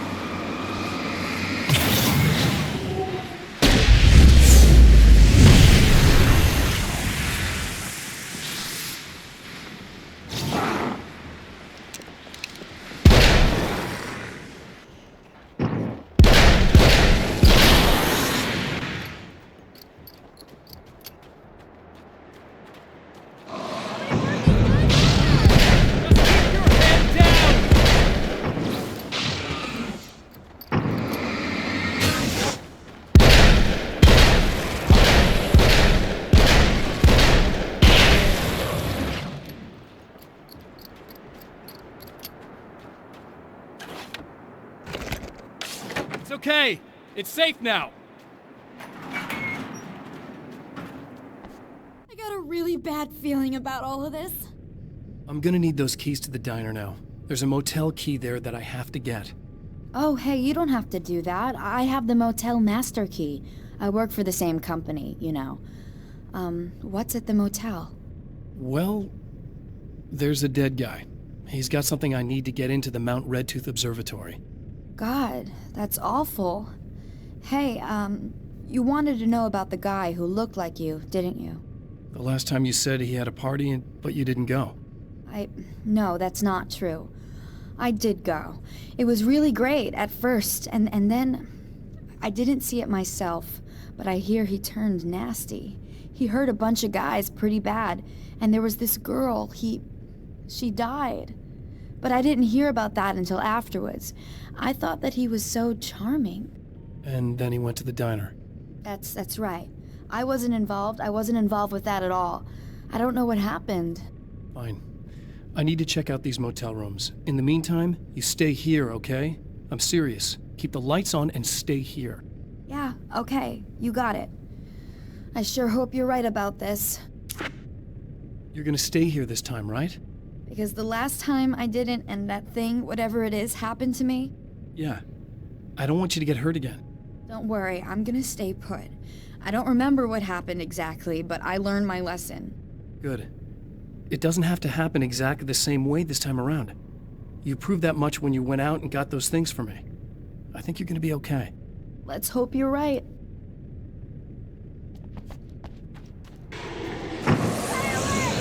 No! This wasn't supposed to happen again! The memory of her life wakes Emma Sloan and fills her with dread.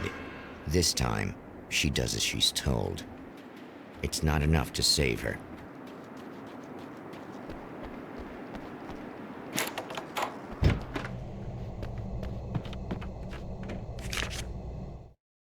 Alice and Barry, my wife and my best friend, are easily the two most important people in my life, and they've never really gotten along with each other. I suppose both of them resent the other's intrusions into what they considered their domain. After I was gone, they maintained an uneasy truce. My book stayed in print, still selling, the licensing machine churned away. She was my wife and controlled the intellectual property. He was my agent and took care of the business. I wish they found more common ground than that.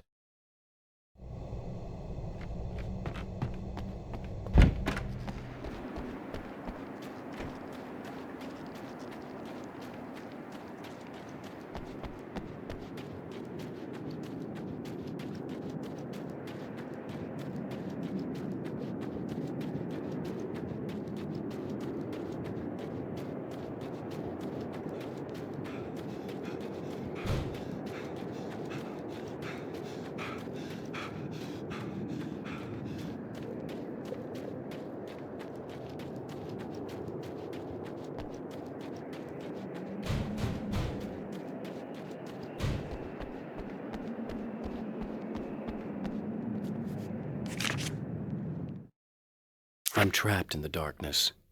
He has started appearing to me, Mr. He can travel back into the world effortlessly, and he loves to rub my face in it. At first, he was just an echo in the darkness, a flicker beyond the edge of my vision. Now he started showing himself, getting bolder all the time, telling me what a great time he's having in the world while I'm stuck here, and what he plans to do, especially to Alice. All the moves I have left are dangerous and desperate. I have no choice. I have to hunt him.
It's said that nobody knows what the future might bring, but for this man, it's no longer entirely true. A weaker man might simply give up, but the champion of light is an expert on destiny. Sometimes the puppet and puppeteer can be one and the same.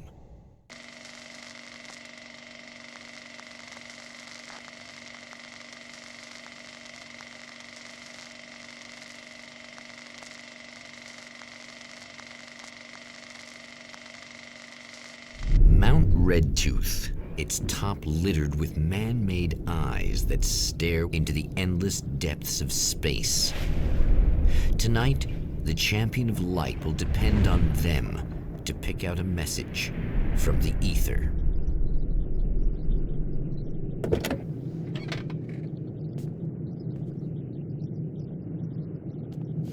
As history repeats itself, the man remembers the patterns. He knows that he needs the missing part for the telescope. That's what a camera should be.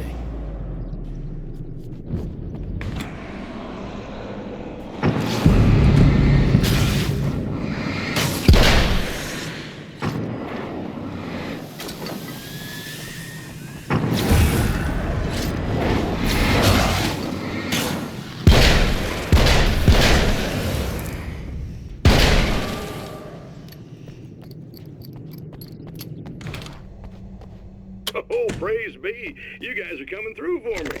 A pretty little light just started blinking on my board here, and that means there's a caller out there. You know, when the hours stretch into eternity like this, when it feels like I'm stuck in a rut and just reliving the same endless night over and over again, I feel genuinely touched by someone actually reaching out to me, breaking the monotony. I just want to know the really callers here on the air. You suck, Eddie!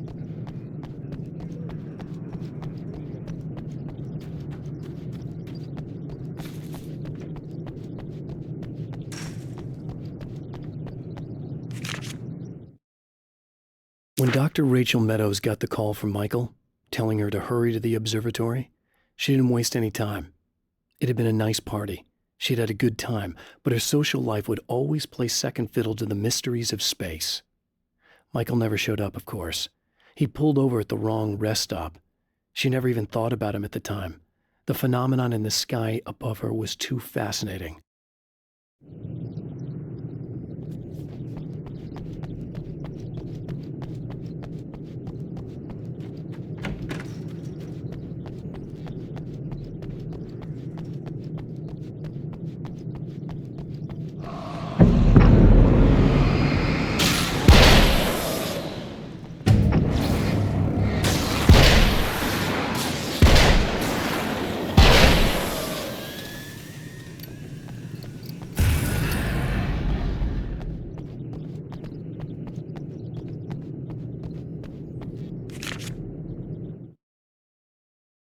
The atmosphere in the projection booth at the drive-in was charged, almost unreal.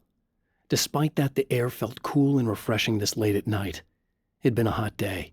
The summer was nearing its end, but it wasn't over yet. There are places where our world is worn thin, and another reality brushes against ours. One such site is Cauldron Lake near Bright Falls, Washington. But there are others. That other reality is dark, vast, and malleable, always in flux.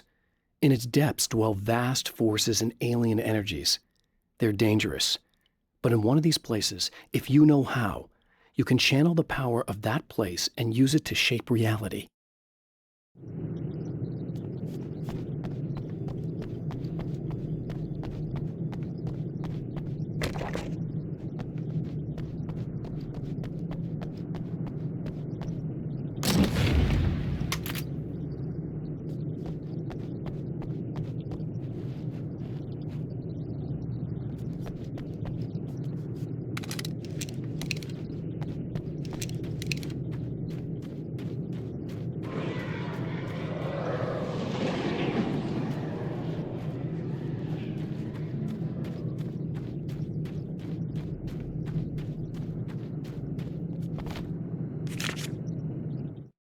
The darkness rose from the depths of Cauldron Lake and took Alice.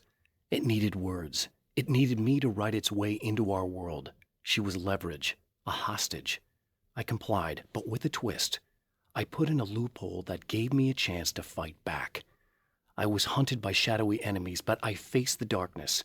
I fought it with light. I drove it back. I saved Alice, but it came with a cost. I was trapped in the dark place below Cauldron Lake.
Stories come naturally to us. We can't help it.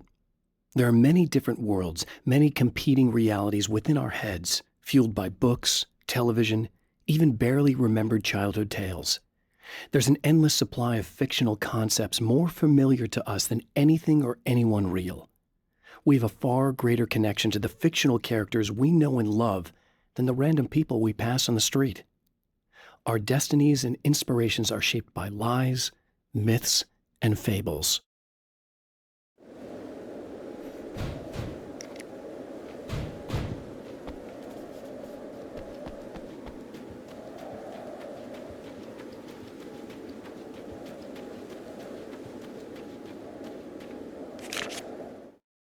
The Taken may well be the tool the darkness favors over any other. At some point, they used to be human, but whatever humanity they once had is long gone. Now they're just shells covered and filled by darkness. The Taken Mr. throws at me are more grotesque and varied than the ones I first encountered in Bright Falls. But I know how to deal with them. I'd be lying if I said they don't frighten me. But I've survived worse. I can't let them stop me.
It's you! How dare you!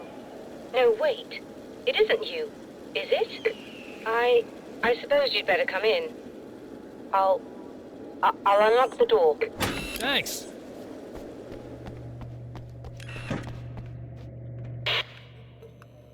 I know what you're thinking. Evil twin, supernatural powers. But most of the time, I just like to keep things basic. I want you to understand that.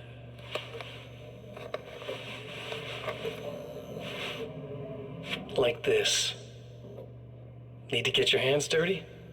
No batteries, no moving parts, just physics. That's technology you can depend on. It's a classic. Speaking of classics, you need to be careful with this one, though. If the victim suddenly twists, you might end up cutting yourself. It's not really a workhorse, but I'm a sucker for this style. Now this is more like it. You've got slip-resistant grip. Believe me, you really want that traction once you're wrist deep in somebody. The blade's stiff enough so it won't open by accident in your pocket, but it's still really easy to open with just one hand. Now that's a big thing for me. I know what you're thinking. It's too big, too heavy. But sometimes you just need the extra oomph. If you're talking intimidation, this is gonna do the job. Also great for dismemberings and whatnot. You know, the messy jobs. I can't tell you how many things I've MacGyvered with this stuff.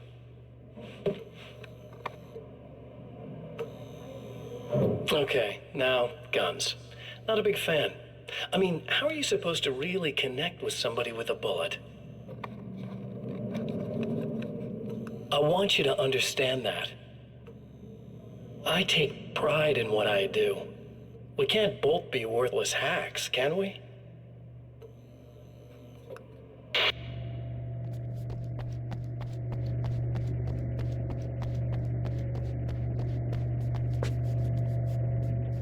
You'll have to forgive me, but this feels very strange. It seems like this has all happened before. I have the replacement part for your telescope, Doctor. All right. Let's get it installed.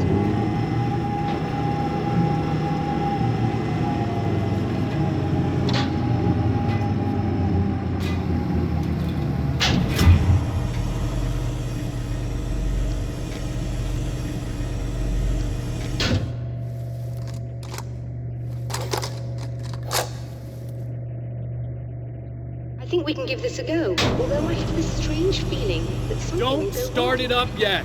There's a problem with the coolant system. Yes, that's right. I remember. All right, let me think. If they're sabotaging it, they'll be at the primary coolant pipe outside. If you can secure it, we should be ready to pick up the signal. That is why you're here, isn't it? Yes, it is. I'll take care of it. Before you go, if you have the time, I'd appreciate if you came up here and explained a few things. All of this is very strange to me.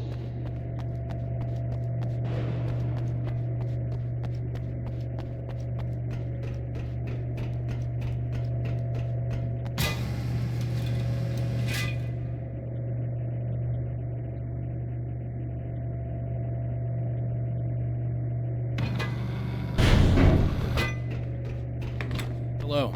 I don't quite know what's going on, but I seem to remember having had this encounter before.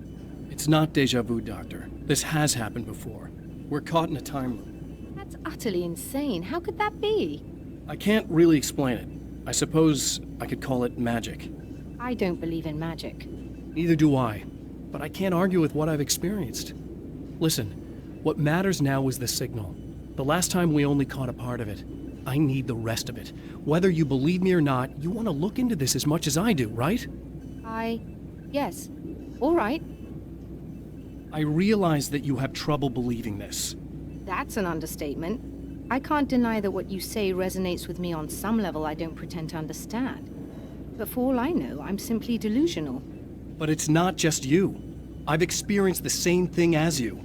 Doesn't that prove something, at least? Maybe. On the other hand, given your appearance, and the fact that you're trying to convince me that I'm not insane, perhaps you're merely a hallucination that accompanies my delusions. You're not having a psychotic episode, Doctor. For what it's worth, I'm a skeptic by nature. I completely understand your reluctance to believe me. There are people caught so deep in their psychosis that they retroactively manufacture memories and beliefs that conform to the situation at hand. Sure, But you have to stop second-guessing yourself at some point, if you want to get something done.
These beings hate the light, am I correct?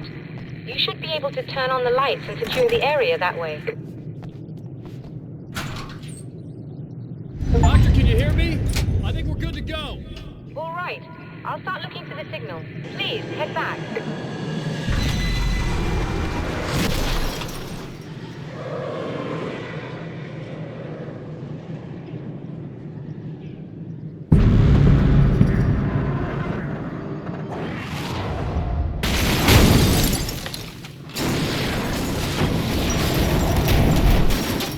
I guess they didn't like that.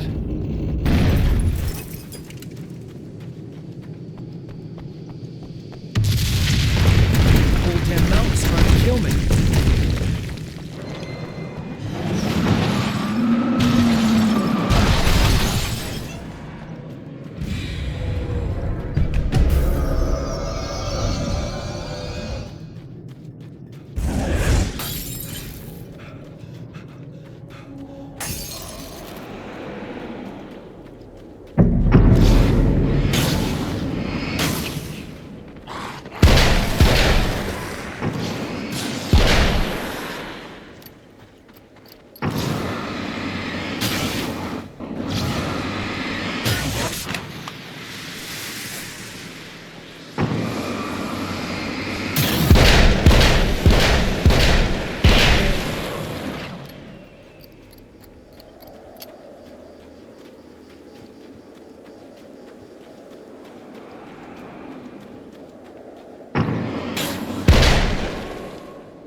It's working. Please, come up here.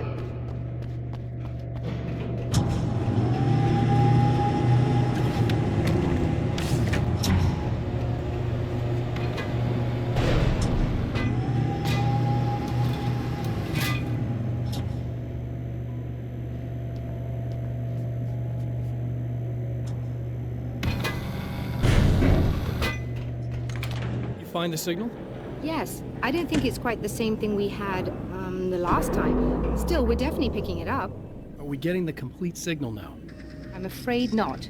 Take a look at it yourself. I'm printing out a hard copy now. I'd like to ask you a question or two before that, though, if you don't mind. What's on your mind, Doctor? Most people would find these events extremely disturbing, provided that they survive these creatures, that is. You seem to be quite adept at dealing with the situation. Why is that? Yes, I was involved in... It's a complex story. I was in this small town, and a horrible thing from another dimension kidnapped my wife and manipulated me into writing this horror story that came true. I learned to fight it with light, and I managed to contain it and free my wife, but I was trapped in its world. Are you serious? Absolutely. So, I'm used to reality working in strange or even impossible ways, and I fought these things, not exactly like this, but close enough for a good while now. Of course, I have certain advantages. Was there anything else? What did you mean when you said you have advantages? At the risk of sounding like a lunatic, reality is much more fluid than people think. It can be influenced. I didn't take you for a mystic. I'm not. I'm a writer. And under certain conditions, I can, for lack of a better word, rewrite reality. Change things. That's absurd. But it works. Assuming I believe this, why don't you simply, I don't know, write yourself some superpowers? It's not quite that simple.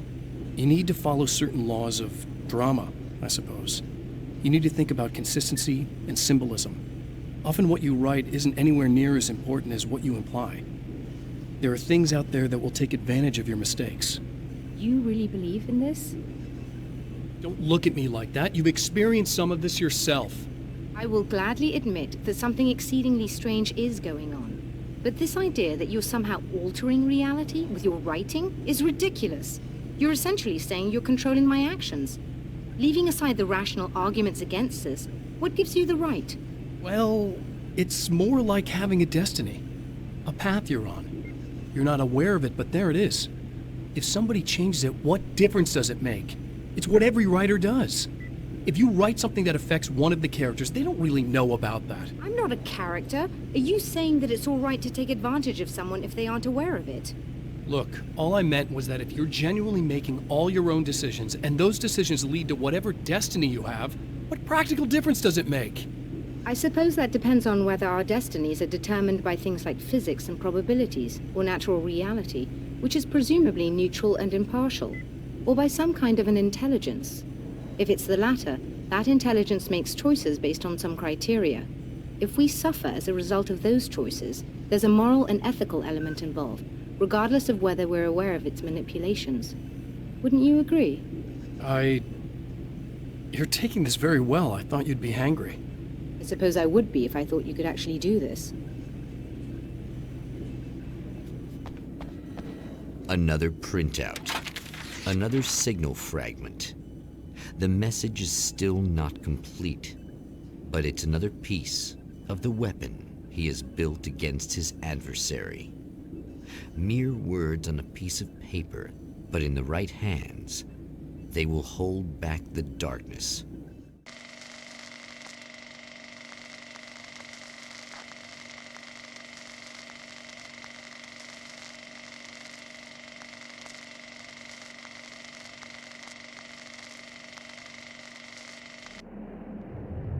The last time the man came to the drive-in, it did not end well.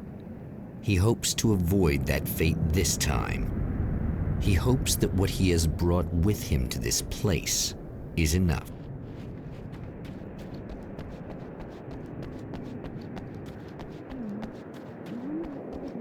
Ugh. Serena's probably out of her mind again, but I'm gonna need that key so I can get the power back on. To change the world, you must craft a blueprint for the new reality. Any work of art will do, as long as it's a genuine act of creation. That's what the energies of the dark place respond to. The results may be subtle and perplexing, or far-ranging and momentous. My area of expertise, the written word, gives much more precise results than music or interpretive dance would, for instance. But words can be extremely dangerous.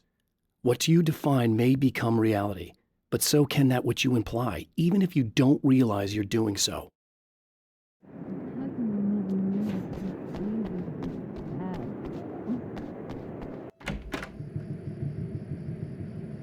again? I'm really just here to get the keys so I can get the power back on. Do you want to hold me down? It's okay. I know you like that. Yeah, I'll just grab the keys. I could be like your wife. Little wifey. Waiting at home for hubby. Or you could be the mailman. Or the neighbor. I'm already married to someone who isn't crazy, thanks. I'm just gonna go and get the power back on. Aww. Look, I may or may not be back. I have the access code to the booth already, so once the power is on... You should totally come see me. We could have fun. You know. We'll see how it goes. You should sit down or something. Try to stay calm. I don't want to be calm. I want to be nasty. I want to be nasty with you. I was about to do the weather, but I see we have a caller. Hey, you're on the air with Eddie. What's up? Hey, Eddie, it's Ricky. You talked about fate before. You think about that a lot? Not a lot, to be honest, but I take it you do.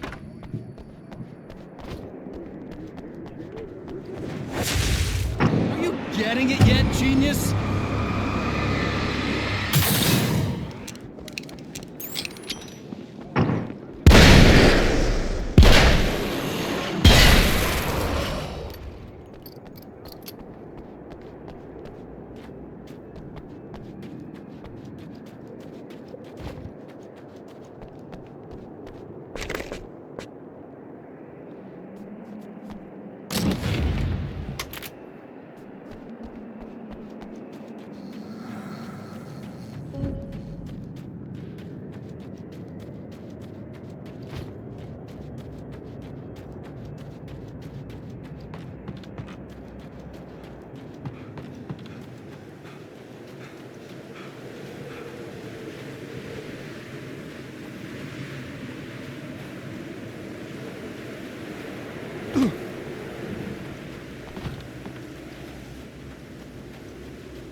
I want to talk about Alice.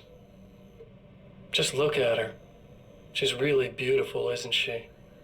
Your wife. Well, our wife, really. Just my wife soon. Don't worry. I'm not gonna treat her like the others. She's special. If I wanted her dead, she would be. I've been around for a while now. So talented. You haven't seen her new work, of course. Oh, it takes my breath away. Really, she's that good.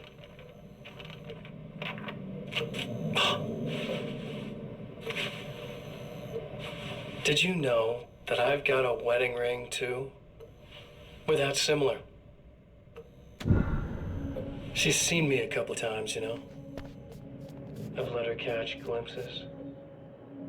She thinks she's imagining things, of course. She thinks you're dead. It might as well be. I mean, even if you manage to keep surviving, you'll be in my trap forever. So I'll go to her. It'll be an amazing moment. Oh my God, you're alive. I'll be the good, loving husband for as long as I can stand it. She'll love it. And then, one day, somehow, it'll happen. Maybe I'll slip up, she spots something, or maybe she just starts running her mouth. And then, I'll do it.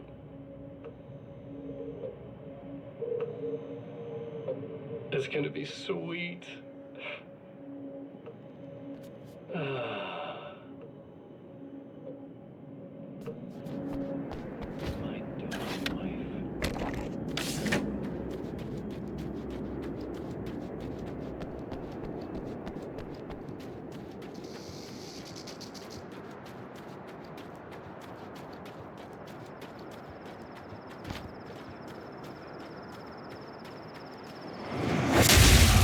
Like a little hamster in a wheel. Go ahead and keep running for all the good it'll do you.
For Serena Valdivia, burning the midnight oil was more of an exception than a rule. A procrastinator and a perfectionist, she often worked when she wouldn't be disturbed. Tonight was especially important. The film festival would open tomorrow, and there was still so much to sort out. It wasn't that the work hadn't been done. She just didn't feel like she had completely mastered everything yet.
If you die, you lose. If you quit, you lose.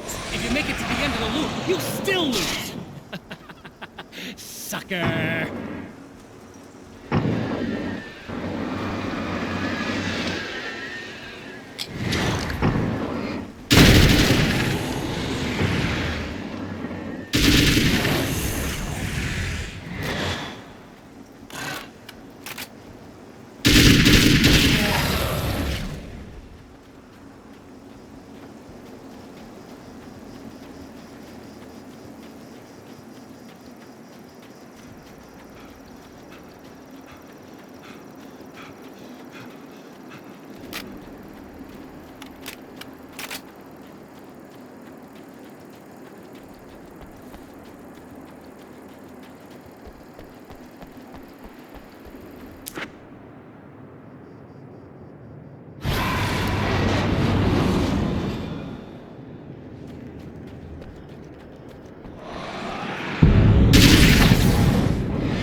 It's obvious that for all his power, Mr.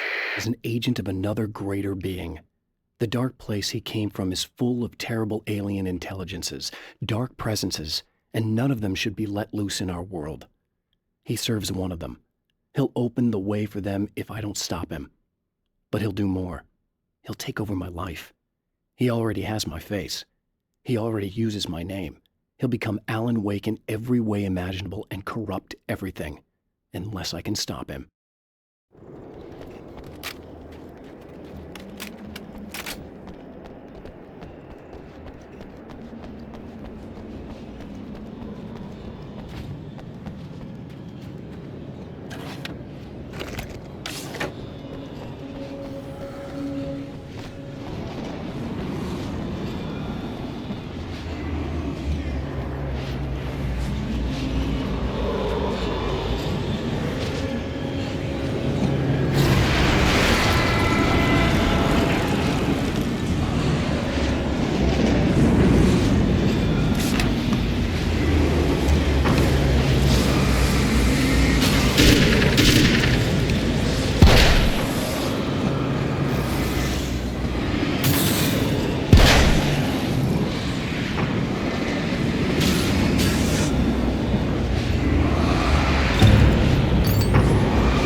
The champion of light knows that the time itself is about to end. At least for him. He can feel the dead end rushing towards him. But there is time to act. Incomplete or not, he has the weapon. I don't have the whole thing, but maybe it's enough.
Not enough!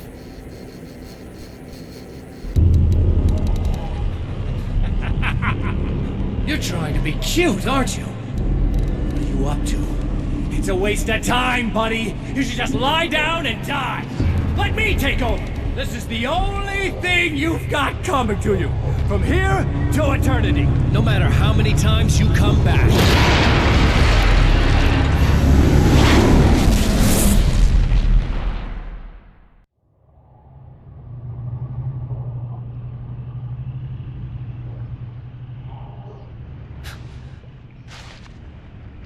Time folds back on itself. Again, his senses scream as the very impossibility of what is happening assaults them. But the champion of light endures.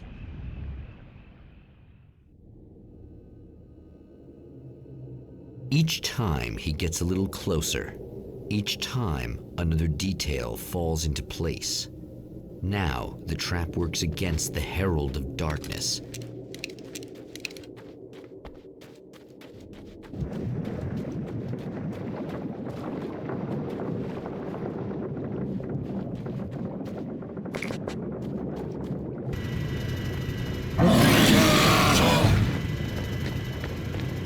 Holy shit! What are you, the King Hillbilly?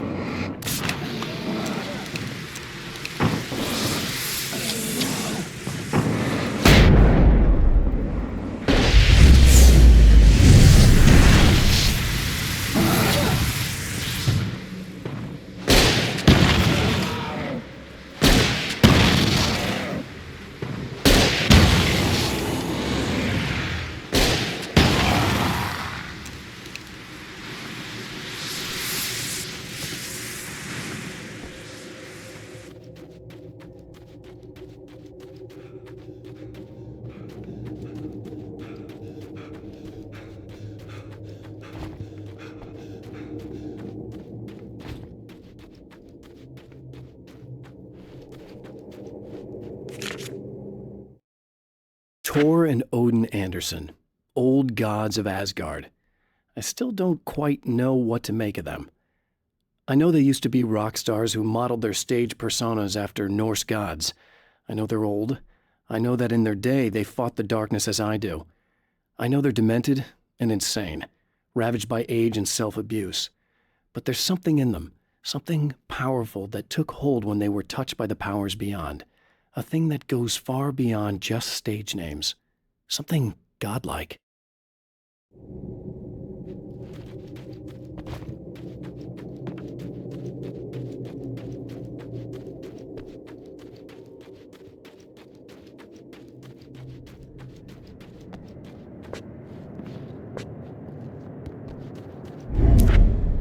Right on cue, bubbling to the surface from untold depths, the horrors.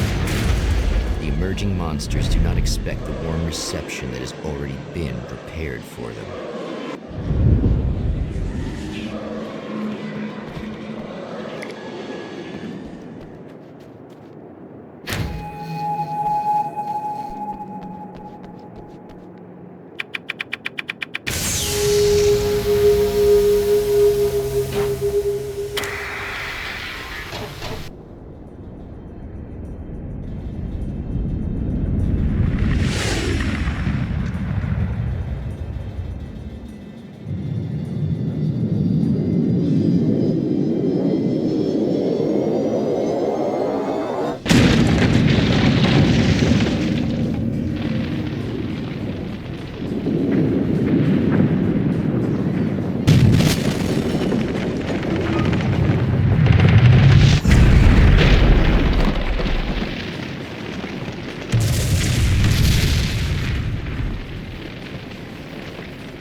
Next stop, saving Emma.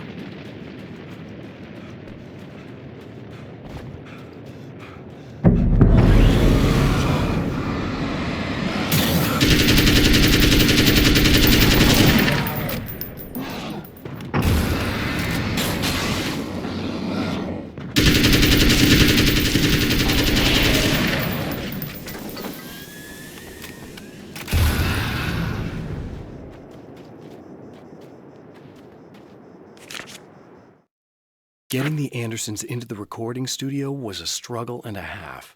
But once they actually picked up the instruments, something happened. They were two old men, and they weren't. They were doddering bags of bone, and they were barely contained power. And there was music.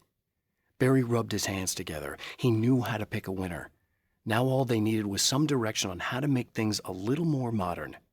Barry had never produced a thing in his life, but he knew what he liked. He knew Balance Slays the Demon was going to be a hit.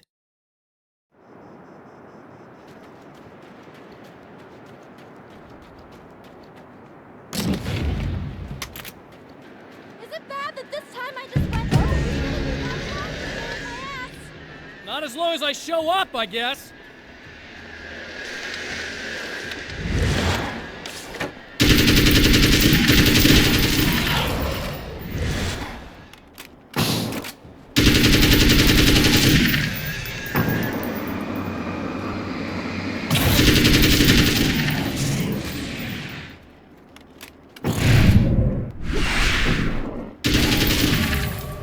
Clear now.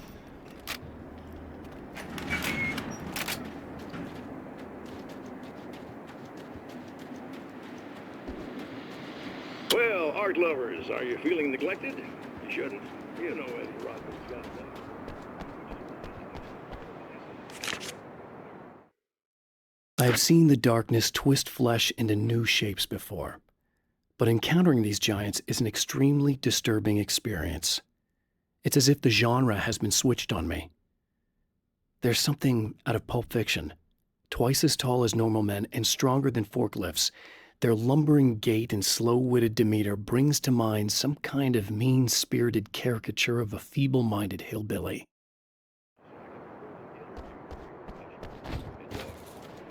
Now, as I'm sure you all know, the annual Night Springs Visual Art Show is coming around again, and that's a big deal for all of us.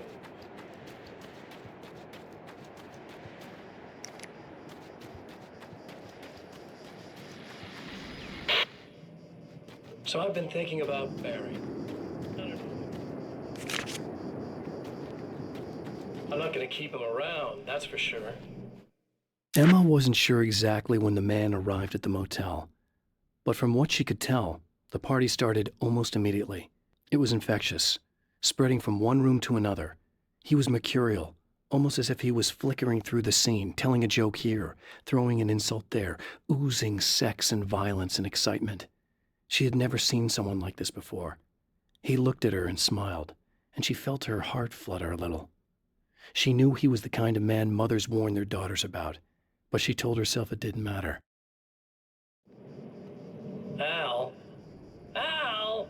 Ugh, little parasite. Your best friend. Really? That's the best you can do.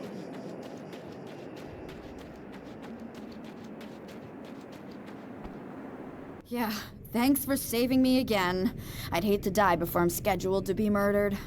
I guess I have you to thank for setting everything up at the oil derrick. Yeah, well, I figured that if we were going to go over this again, we might as well try to be smart about it, huh? I appreciate it. You took a big chance doing that. You okay? What do you think? I've died twice. I remember everything pretty clearly now. You said I was gonna be okay. I don't know what happened. Oh, it's not your fault. I think one of those, what did you call them? The takers? I think they did something to the power and they got me that way. I'm sorry. But I got the keys from the dead guy in that room. And I'm not handing them over until you do something about this. I'm sick of getting killed. Fair enough. You seem calmer now. I tried freaking out. It didn't do much good for me. I guess you get used to the craziest stuff.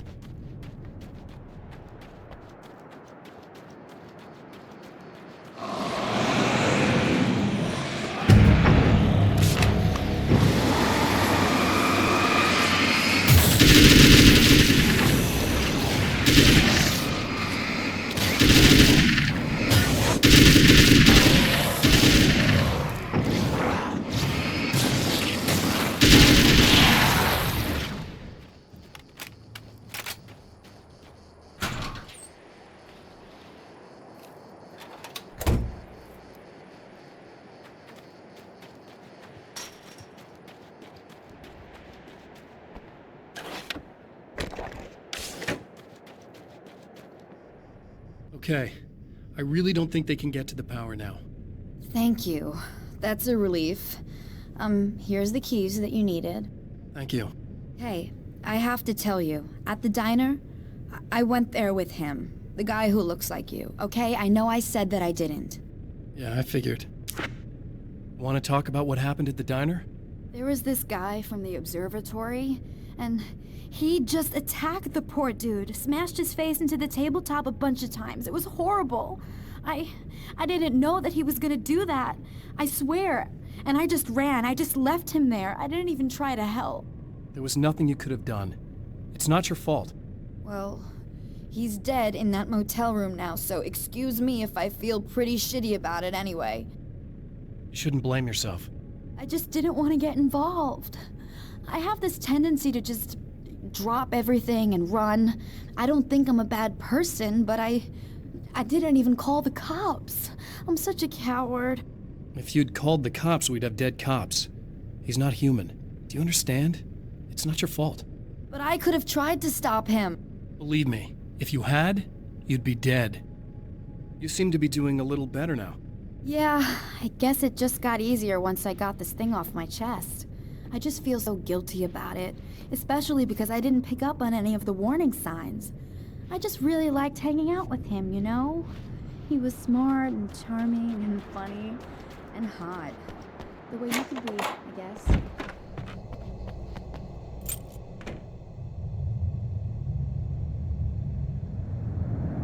The fate of countless individuals hangs in the balance, threatened by the machinations of the Herald of Darkness. And yet, for a moment, the champion of light breathes a little easier. He has saved one life. For this moment, it is enough. And soon, perhaps, he can put an end to this.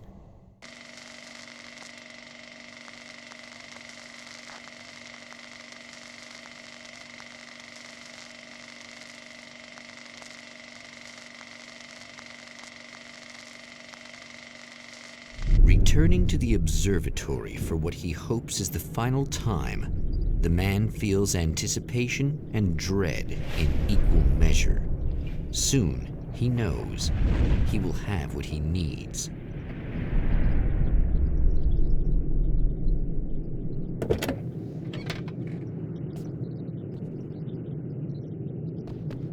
Hello, I was expecting you. I've already taken care of the imaging array, but you should still look into securing the priming coolant first. With some luck, you may be able to light the area before these things even show up.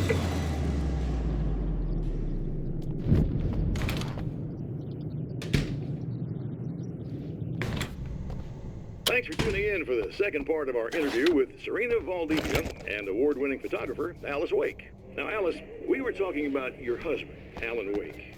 Is that a sore subject for you? Well, a little bit. Of course it is. The way I see it, we had our good times and our bad times. And on the whole...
Very good. I believe we're ready to look into the sky.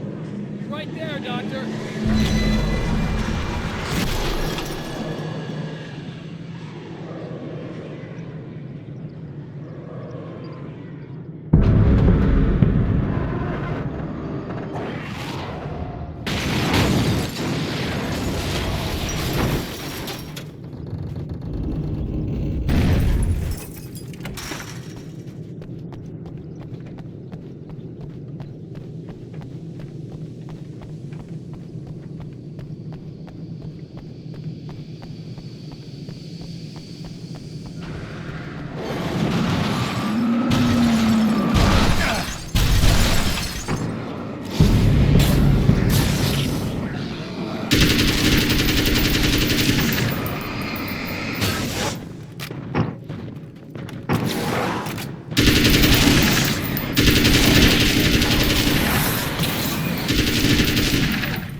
The film noir poster reminded me of Alex Casey, the detective's cool exterior never cracking even with the gun pointed in his face. In the back room, all the lights had been turned off, except for the lone spotlight which illuminated the bright red fire extinguisher on the wall.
This is what you look like.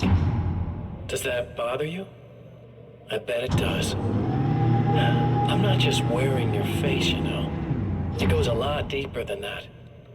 There's a lot of you and me. All the best parts. At first, I was just an idea. But they kept telling all those stories about you. You already had that rep. And then you disappeared mysteriously. And then the stories about bad, crazy Alan Wake came true. And here I am. That's the best part, isn't it? When that happens, you can always count on Cauldron Lake.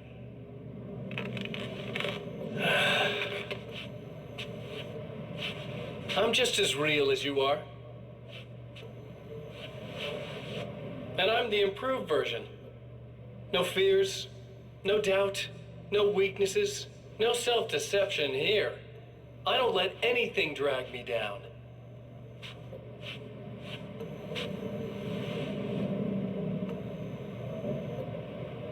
I know you like I know myself. I know it bothers you that I'm like this, that I use your name, crawl my way into your life. But I only do it because I'm better at being you than you ever were.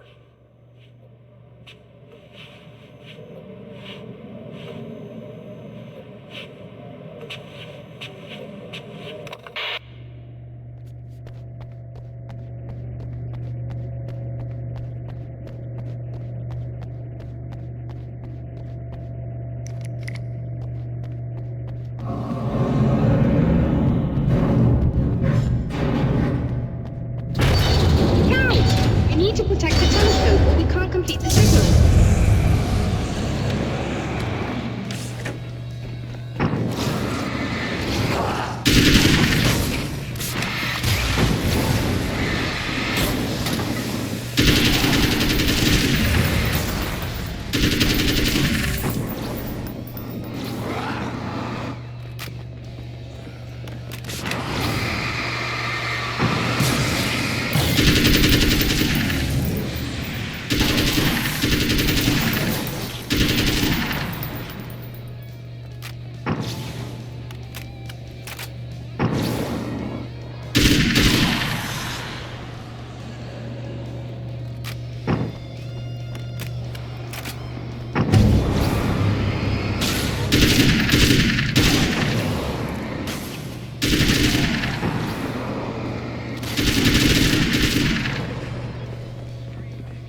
have it.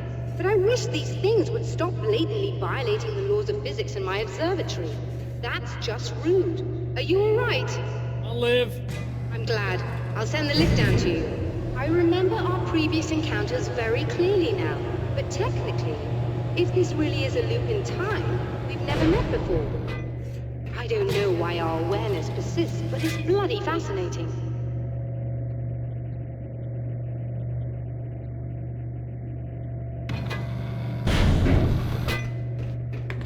Doctor?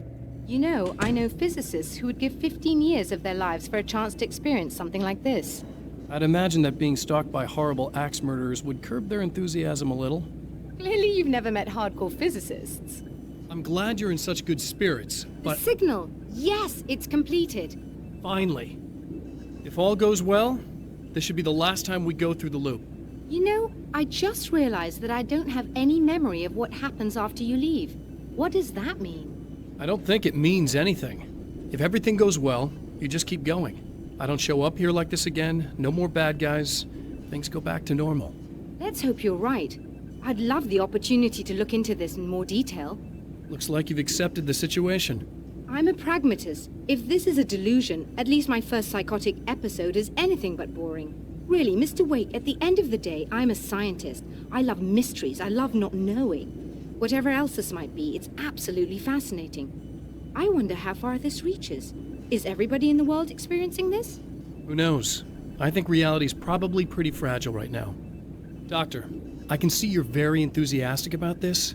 I'd appreciate a bit of discretion. Are you suggesting that we should suppress this? No. You can do what you like, but I want you to leave me out of it. But surely, with the things you know, the things you've experienced, you can replicate any of these results. We could— Let me be blunt.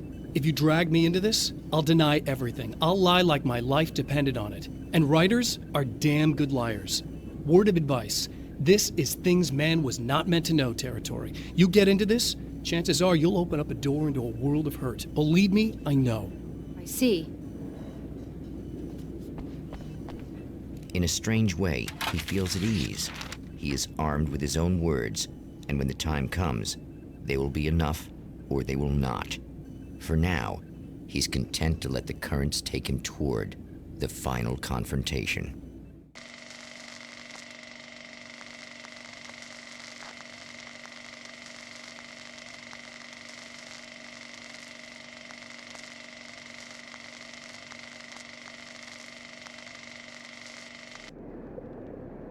Once more, we return to the drive-in. If he's aware of the absurdity of arming oneself with a few sentences and standing against a power that can pierce time itself, he doesn't show it. The man has his share of weaknesses, perhaps more, but cowardice is not among them.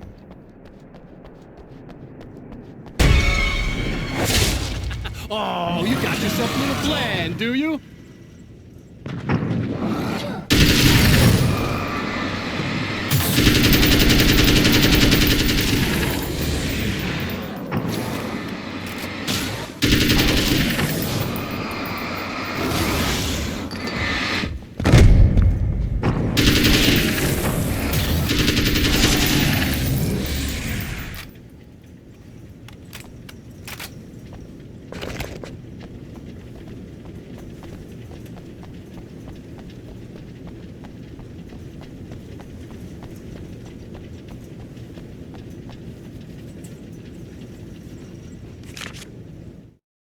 The dark place is utterly hostile to human life.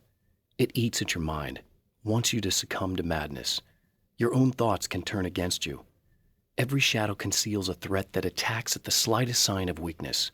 You're under endless assault. Every day is a struggle for survival. But I've learned to take care of myself. I focus on Alice, our life together, my need to be with her. That takes me a long way in the dark place. As long as I have my gun and the flashlight.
never getting out of this, Wake. Never! Don't worry. I'll take care of your wife and your life.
I don't know what you think you're doing, but I'll send you right back to the beginning.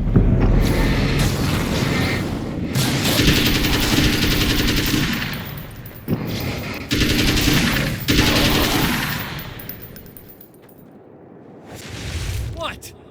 You think whatever it is you're gonna do is gonna make a difference? This'll end up just like before!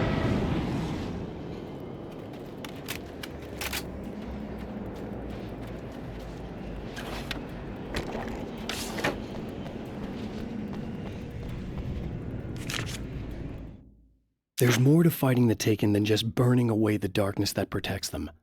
When I'm fighting for my life, I find myself slipping into a state of intense concentration that makes the beam of my flashlight seem more powerful and focused. I used to think it was just my imagination, something brought on by the adrenaline and fear of death, but now I'm not so sure. I've been touched by powers that I can't begin to truly comprehend, and they've left a mark. I'm starting to think this might be a part of it. I've been around for a while now, you know? Well, you've been indisposed, stuck in the darkness. I've been busy. I operate in the shadows. I don't...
Again, the champion of light enters the final trap.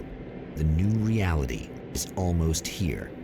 All he needs to do is change the details of the scene, push it past the breaking point, and the rest will snap into place.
Oh, come on, buddy. Why don't you... What? What is this? No! No!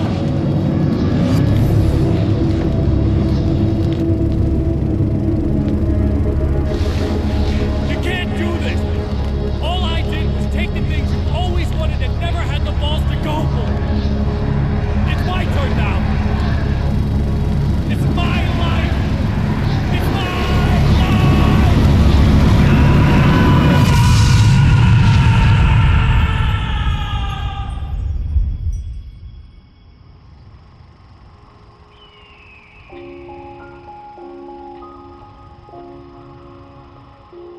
Alan? Is it really you? It's really me. How?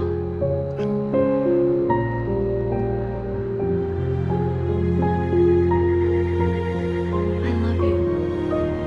I love you.